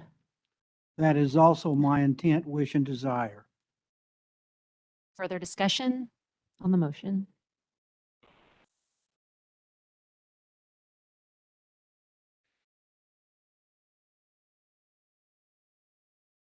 Does that give you what you? It would. Any further discussion? Roll call, please. Oh, read it, if you could read it one more time. Motion is to create guidance with consistency across the board.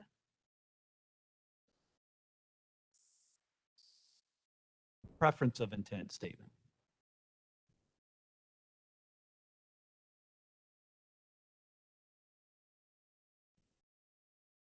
Ready for roll call? She's got it written down. Roll call, please. Fitzwater. Aye. Hensley. Aye. Kimna. Aye. Lester. Aye. Schreiber. Spencer. Aye. Spicer. Aye. Vote. Aye. Ward. Aye. Wiseman. No. All right, motion passes. Pardon me? Oh, I'm sorry. Councilman Schreiber, did you not vote? Oh, okay. Good. Item 8, announcements by mayor, council, and staff. We will go through our 4 standing committees. I'll call on each of you and see what your next meetings are. Administration, Councilwoman Wiseman. Yes, thank you. Our next committee meeting, for some reason, I think it's January 12th, isn't it? At 7:30 a.m. And well, tentatively it is across the hall, and that is not our regularly scheduled time, but it will not probably be across the hall. Getting a head shake. We're still looking for a room for that one. Okay, we're still looking for a room. Okay. Finance. Thank you. Our next scheduled meeting is city council meeting, so scheduled for 7:30. Public safety. The next public safety meeting will be the last Thursday of the month. That would be the 30th. 7:30 morning. Police training room. December 30th, right? This month. Okay. And Public Works. Yeah, Public Works will not be meeting in December, but we will January the 13th. Regular date, second Thursday. Okay. Any other? Okay. I'll give a few of my announcements. Wanted to thank everyone for their great participation with the Living Windows and Christmas Parade. We had quite a crowd with the perfect weather, and also want to thank all of our employees from all the departments that participated. I know at Parks and Rec, very visible, and also Jefferson City Police Department and Fire Department. They assisted with living windows in the parade and the parade barricades and street closures, and fire department had a fire truck at the mayor's tree lighting and different things. And of course, the fire apparatus were out at various events over the weekend. So we appreciate that.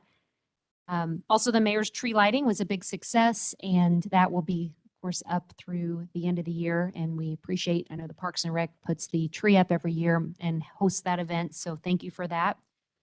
I want to announce Wreaths for Heroes is this coming Saturday, December 11th at the National Cemetery in the morning. Also want to thank everyone for the Polar Plunge, the Power Hour Plunge. We did that last Wednesday.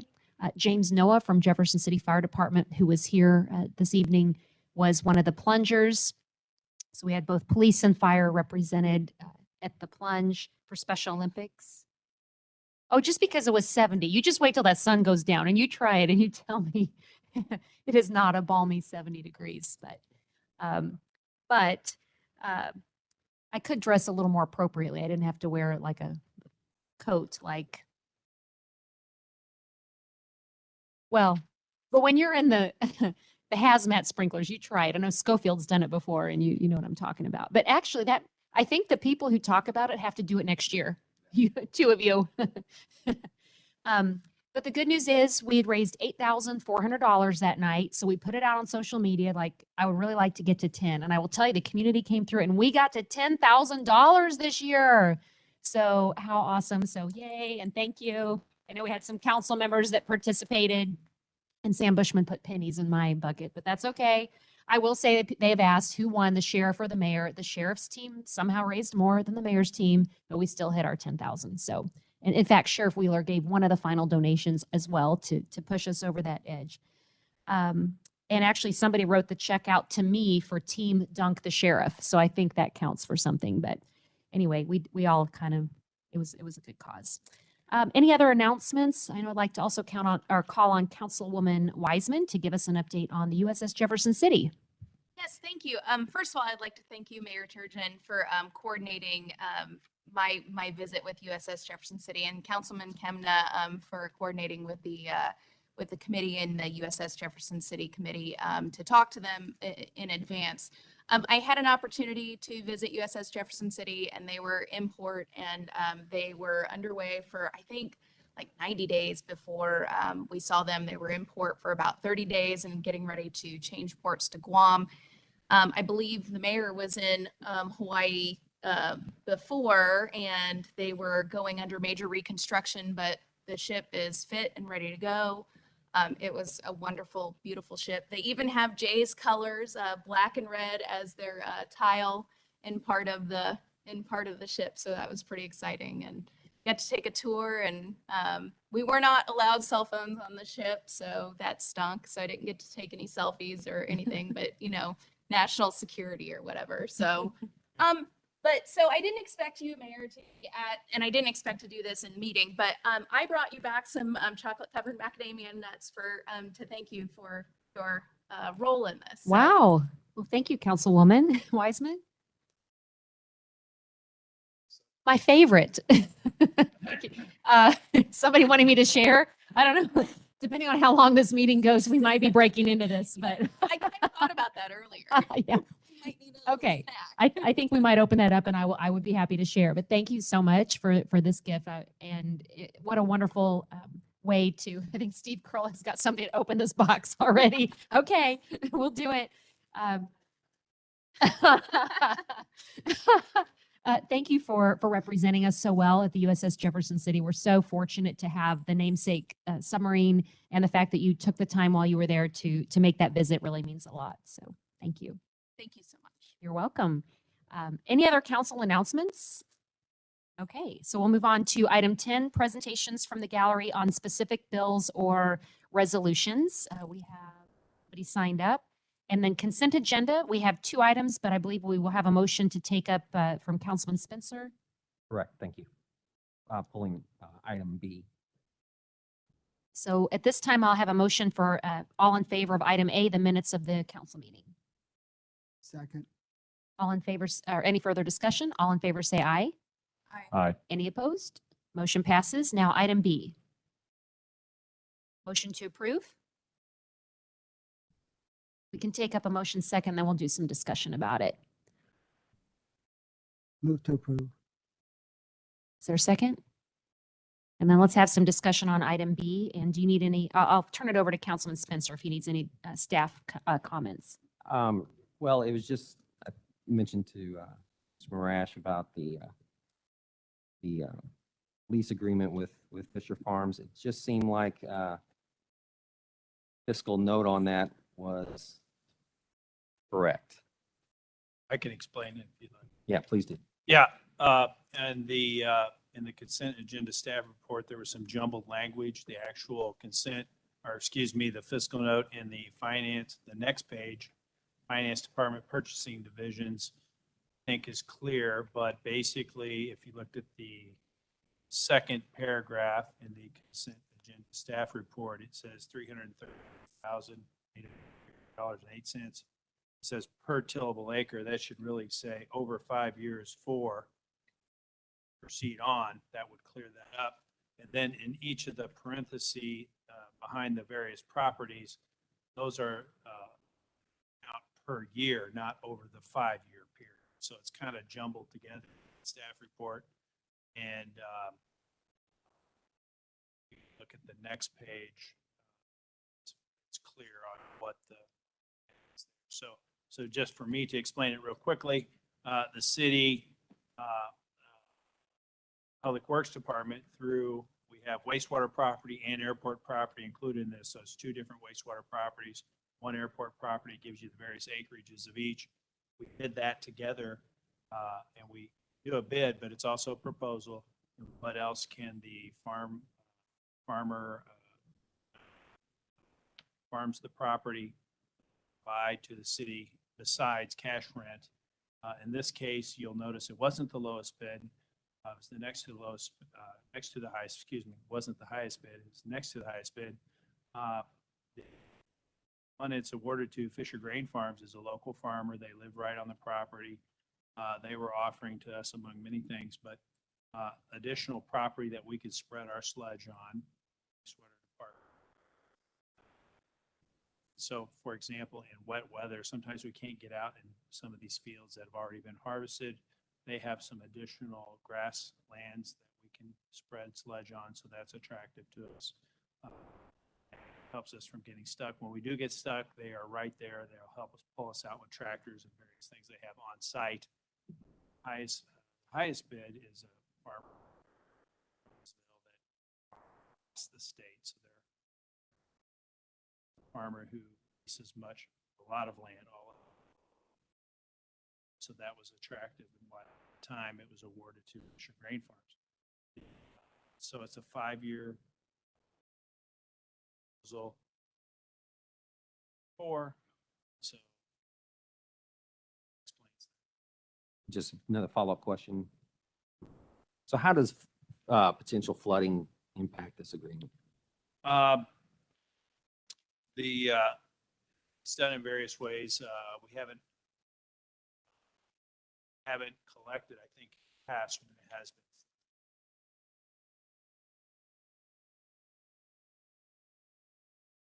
Is there a reason behind that as far as, I mean, because aren't they insured for flood crops and or whoever? I don't think I have the knowledge base to answer that particular question. I'm not sure it's as I recall anyway. At the time that there was no speed rates. That's what I recall. However, in this particular instance, there's been some other issues with various sludge on it that we had to account for. Some closed session.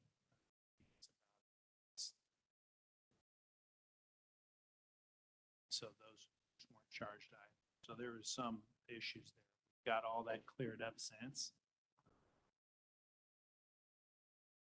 Not required to carry crop insurance. But to determine though if they are going to pay the lease agreement for that year. Do we look into that as far as, well, they did carry? It's only happened since I recall. This time, I guess, was What I have in mind is 2019. I didn't know what. 2019. Who makes that determination then if they, is that in the agreement? Or is I that don't just a, recall exactly how it terminated. I can look into it. thank you. That's my recollection. It could be. So we have a motion and second. Any further discussion? Roll call, please. Hensley. Aye. Himna, Aye. Lester, Aye. Schreiber, Spencer, Aye. Spicer, Aye. Vogt, Ward. Aye. Wiseman. Aye. Fitzwater. Aye. Motion passes. Item 12, bills introduced 2021-72. An ordinance of the City of Jefferson, Missouri authorizing a consultant contract with Structural Engineering Associates Incorporated and amending the fiscal year 2021-2022 budget of the City of Jefferson, Missouri by appropriating additional funds within the parking fund. Mr. Marash. Thank you. Indicated this is does two things. This bill, one, funds as a parking fund to this contract. Also, it exceeds the contract by about 10% just to have a little bit of contingency so we can, in case something were to come up, processes to amend necessary. But anyway, the contract is to look at our Addison Street Garage and Jefferson Street Garage and fully evaluate the condition of those, determine what issues there are with the garage and proposals and budgets of how to go about fixing those if need be. Our problems with the garage. It also looks at our pay systems, how we can bring those up to date, elevators, all kinds of various aspects of the garage. Basically, a top to bottom evaluation. That it also give us some guidance if the council, after at the end of this, wanted to get expansion. It talks about how that could be looked at in its current location. Is the garage in adequate shape that it can be elevated vertically, added onto the side or something of that nature. So it gives the council a lot of options to consider when they're done. So, answer any questions? This went out for proposal. Structural Engineering Associates was out of Kansas City.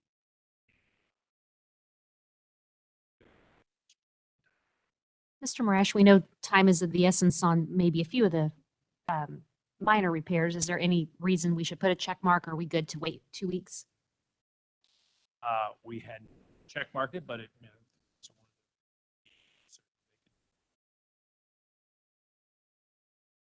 Is there a need to? Would it help or no? you know, these things do take time and scheduling and that. Assuming the council doesn't have a problem with the contract, you know, We've been talking about it for a long time, right? Okay. Holidays coming up. There's a lot of field work in this proposal. So there's going to be outside consultants coming in, some sounding, it's called chain dragging. It's kind of an old move. See if the concrete's still adhere support. So a lot of field work going on that has to be scheduled. Councilman Fitzwater. Yeah, I was just going to say, I appreciate the report. It's detailed. We had talked about this for a long time, so I was just going to request a suspension of the rules so that proceed if council is comfortable. Had a request to suspend the rules. Are there any objections? Seeing none, we will take up 2021-72. An ordinance of the City of Jefferson, Missouri authorizing a consultant contract with Structural Engineering Associates Incorporated and amending the fiscal year 2021-2022 budget of the City of Jefferson, Missouri by appropriating additional funds within the parking fund. Any additional comments, discussion? Roll call, please. Kimna. Aye. Lester. Aye. Schreiber. Spencer. Aye. Spicer. Aye. Vogt. Aye. Ward. Aye. Wiseman. Aye. Fitzwater. Aye. Hensley. Bill passes.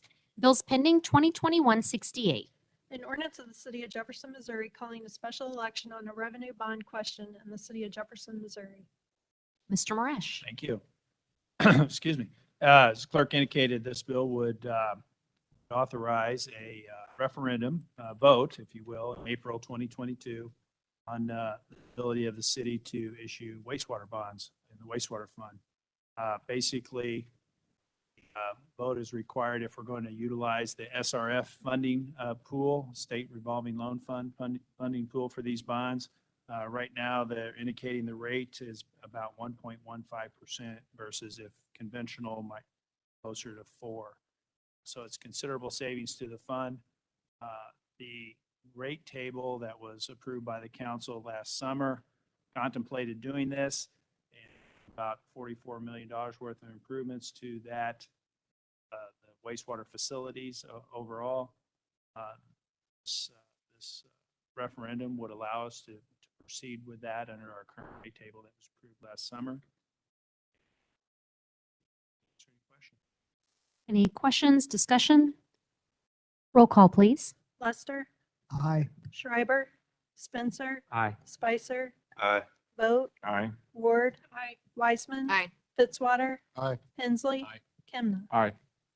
Bill passes. 2021-69.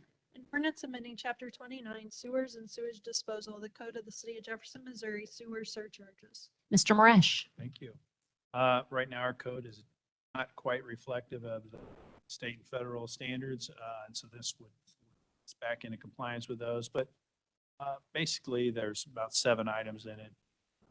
This is send a notice to the dental offices, notifying them of regulations they probably already well know.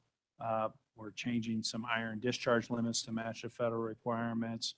Our record keeping is another example. Seen somebody has to keep records about various things like this. Basically bringing our code in. Any questions, comments? Roll call, please. Schreiber, Spencer, Aye. Spicer, Aye. Vogt, Aye. Ward. Wiseman. Aye. Fitzwater. Aye. Hensley. Aye. Kemna. Aye. Lester. Aye. Bill passes. 2021-71. 70, sorry. 2021-70. No, I'm sorry. 71. Which one are we on? 70. We're on 70. Okay. Okay, sorry. 70. 70. Okay. Are we good? 70. 70. An ordinance amending chapter 29 sewers and sewage disposal of the code of the city of Jefferson, Missouri sewer surcharges. Mr. Marash. Thank you. This is kind of a tandem bill, but reviewing the code, that the surcharge rate table had not changed since '87. I'd like to update that with this. It really doesn't generate a lot of money. It just gets us more up to date, but I think we can rate less than $2,000 with this rate table, but might go up to 2,200. It just depends on our discharge permits and what they're discharging. But basically, it looks at BOD and suspended solids as a surcharge if you dump extra high-strength waste into the system. Any We have answer questions. questions, discussion? Roll call, please. Spencer, Aye. Spicer, Aye. Vogt, Aye. Ward. Aye. Wiseman. Aye. Fitzwater. Aye. Hensley. Aye. Kemna. Aye. Lester. Aye. Schreiber. Bill passes. 2021-71. To the city of Jefferson, Missouri, amending chapter 1 of the city code relating to preemption by or charges in federal or state law and enforcement provisions. Mr. Molman. Thank you. This bill would change 2 sections in the city code, specifically in chapter 1. The first change is referred to as self-preemption, and essentially what this change does, it deems that when there are changes in state or federal law, whether that comes from a legislative change or change in case law, and I would say mostly this is changes in case law, where something in our city code is no longer it's prohibited some way, that our city code is deemed to be read in a manner that is consistent with the changes in law. And essentially what this does, it protects the city from I'll call them gotcha claims, where there's a sudden change to law and we're no longer in compliance on a technical level, but we would conform ourselves to the change in law in the meantime while we get to the ability to change it in a more formal manner. And so it's really what it does is it can prevent claims of facial invalidity of our ordinances, which can be a problem that have kind of larger term consequences. It's a good protection that I've seen used successfully in other cities. The other provision here, the other change to Chapter 1, provides a basis for the city to collect attorney's fees when it is required to utilize attorneys to enforce provisions of the city code. In America, there is what is called the American rule that requires parties to litigation to bear the costs of their own attorney's fees, and that is true in all cases except for when otherwise provided by law or contract. And there has been some movement in courts that would recognize city ordinance, which are duly approved laws, to serve as a basis for attorney's fees. So what this change does, it allows the city council to preserve an argument to courts that when the city council is required to use attorneys to enforce its city code, that the court has a legal basis to award attorney's fees in those types of situations. So I'd be happy to answer any question. Thank you. Any questions, discussion? Roll call, please. Spicer, Aye. Vote, Aye. Ward, Aye. Wiseman. Aye. Fitzwater, Aye. Hensley, Kimna, Aye. Lester, Aye. Schreiber, Spencer. Bill passes. Item 15, resolutions 2021-18. A resolution recognizing committees of the Fraternal Order of Police as the chief bargaining representative of the both exempt and non-exempt commissioned police officers of the city of Jefferson. Mr. Kroll. Thank you. This resolution appoints and recognizes the Fraternal Order Police as the bargaining unit for both exempt and non-exempt police officers. The officers of the FOP had some training tonight, so they weren't able to be here, but they did have a vote of the members, and it's my understanding that they are in agreement with this resolution, and I am comfortable with it as well. Is there a motion to approve? Councilman Spencer? Does this include the dispatchers? No. No. Is there a second? Any further discussion, questions? Roll call, please. Vote, Aye. Ward. Aye. Wiseman. Aye. Fitzwater. Aye. Hensley. Aye. Kimna, Aye. Lester, Aye. Schreiber, Spencer, Aye. Spicer. Aye. Resolution passes. Resolution 2021-19.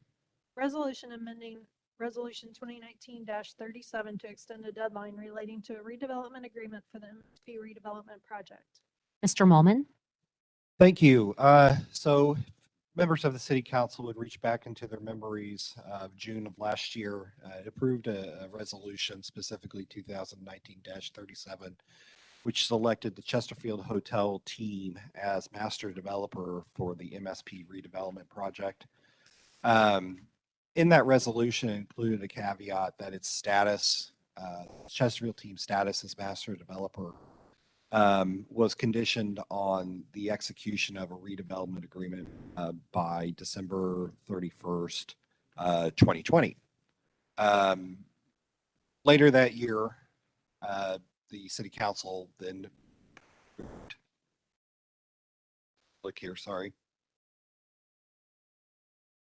Resolution 2020-2024, which extended this deadline until December 31st of 2021.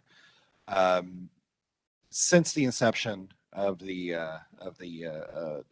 selection of the Chesterfield team as master developer for the MSP project, city staff, particularly myself, but also in conjunction with the CVB and lately the Jefferson City Regional Economic Partnership, along with the Chesterfield team and the city's Economic Development Council. We've been working diligently on this program. It is proved to be a very complicated project. And so we're here tonight to tell you, we do not have a development agreement that is going to be prepared in the city council consideration for December 31st of 2021. And I will also say it is not for lack of trying. Negotiations, particularly with the state on some real estate issues, have taken quite a bit of time. And so we're still working through that. We are very optimistic about those negotiations and have been going very, very well. Just taking a lot of time. And I don't think I can categorize that in any one way or another. It's just a lengthy process with a lot of moving parts, and we just need more time to work on it to get to an agreement that both the state and the city are going to accept and move forward on the project.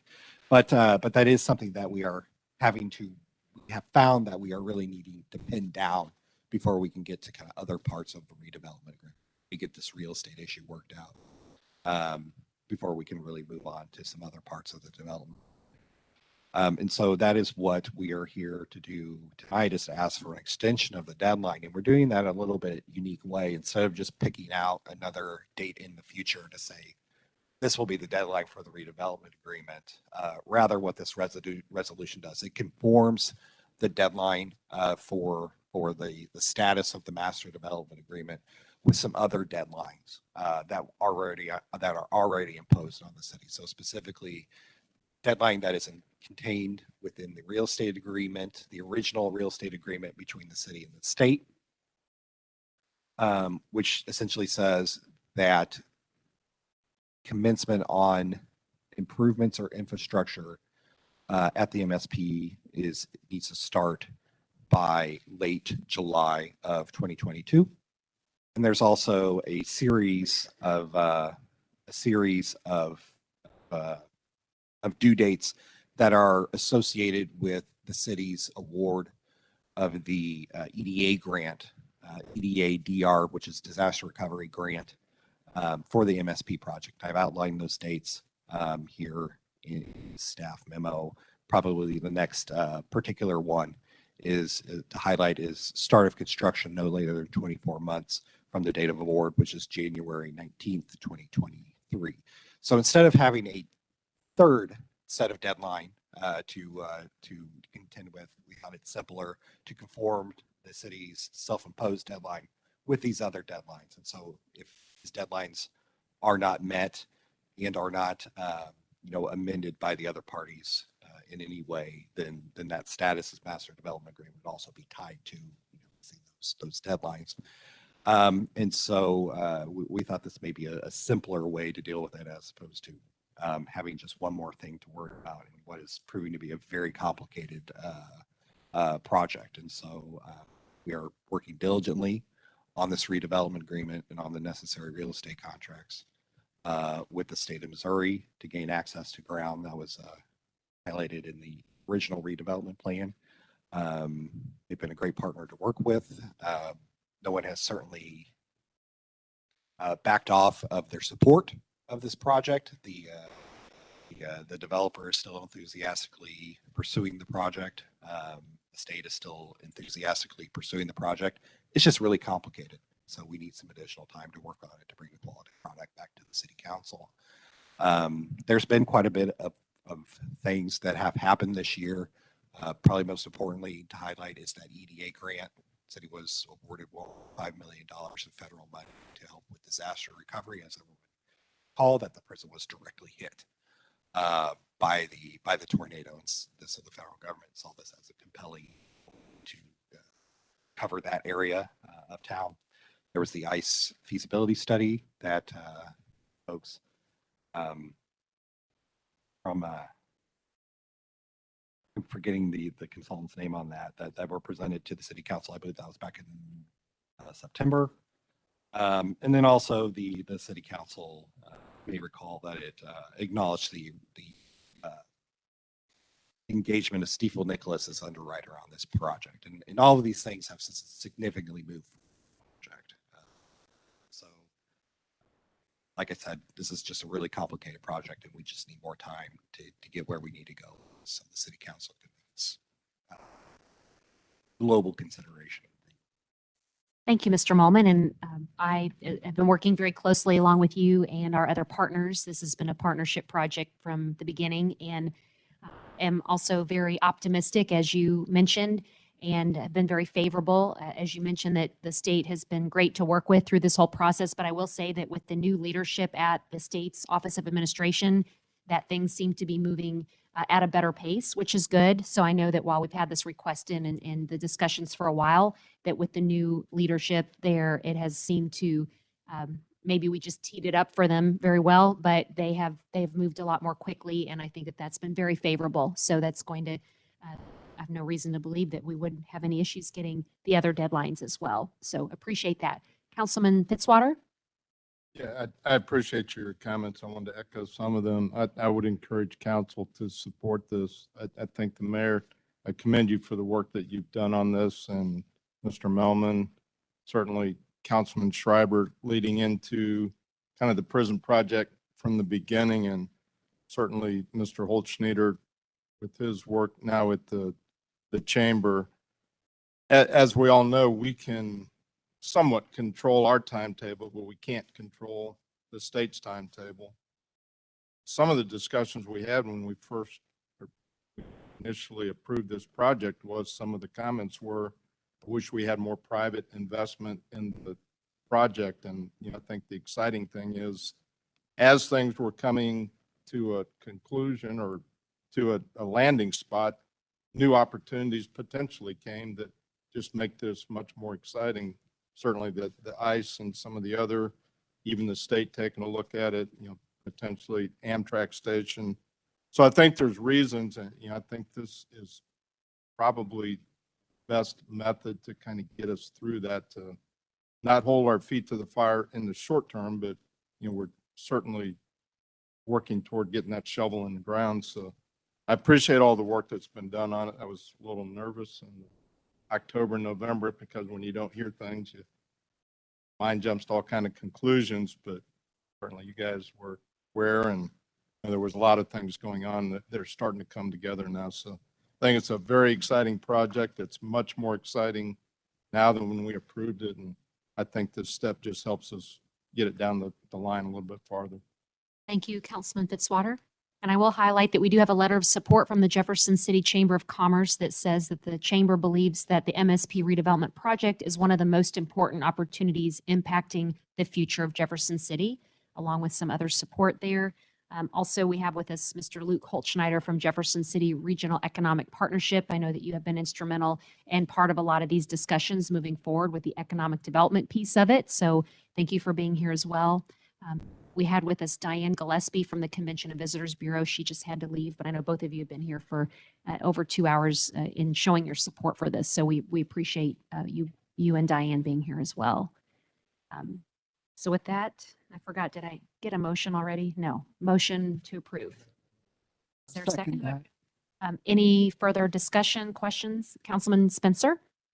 Just wanted to make sure I understood, because, this train had left the station before we got here. So I just want to make sure I'm on the same page of everything. This just reflects more of the timeline that is in part of the agreement. Yeah. So essentially, currently we have 3 deadlines. What we're trying to do is make that 2 deadlines a little bit easier to manage. The deadline that is most rapidly approaching is our own self-imposed deadline, and so we have the ability to control it. And this timeline here that's in packet here, those dates are fixed and nothing's changed No, those dates are fixed as of right now. in case they do change, that has to come back here. Yes. Further discussion, questions?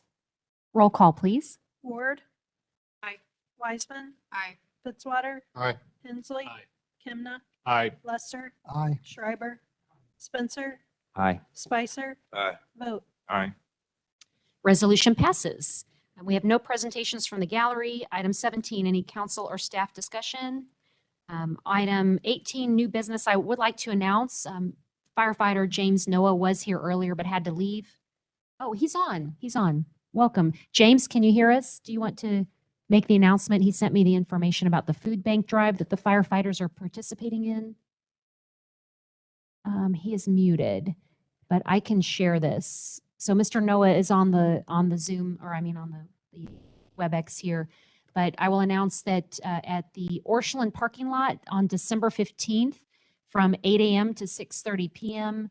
that there will be a food bank food drive, and there will be the fire department there again with other personnel volunteering for the collection. Again, that's December 15th, 8 a.m. to 6:30 at Orchland parking lot on Missouri Boulevard. So please bring food for the food bank or donations. I have a link here as well that I can share with council. And I think he's still muted on there, but I've got that announcement. So thank you, Mr. Noah and Jeff City Fire Department for participating in that. So that leaves us with any unfinished business. Councilman Spencer? Just one quick question for the police chief. What is the status with staffing at the animal shelter now? Question, we're back to being open. If you, I think we regret using the word closed. We learned our lesson, and our person on medical leave is returned, and have an officer on light duty who's been assigned there, and our volunteers are stepping up. So we're back to November, and adoption rates were about the same last week as typical. So we're happy. Thank you. And then item 20. To adjourn. Thank you. All right. You all have a great evening. Thank you. And thanks for the chocolates. Where did those go?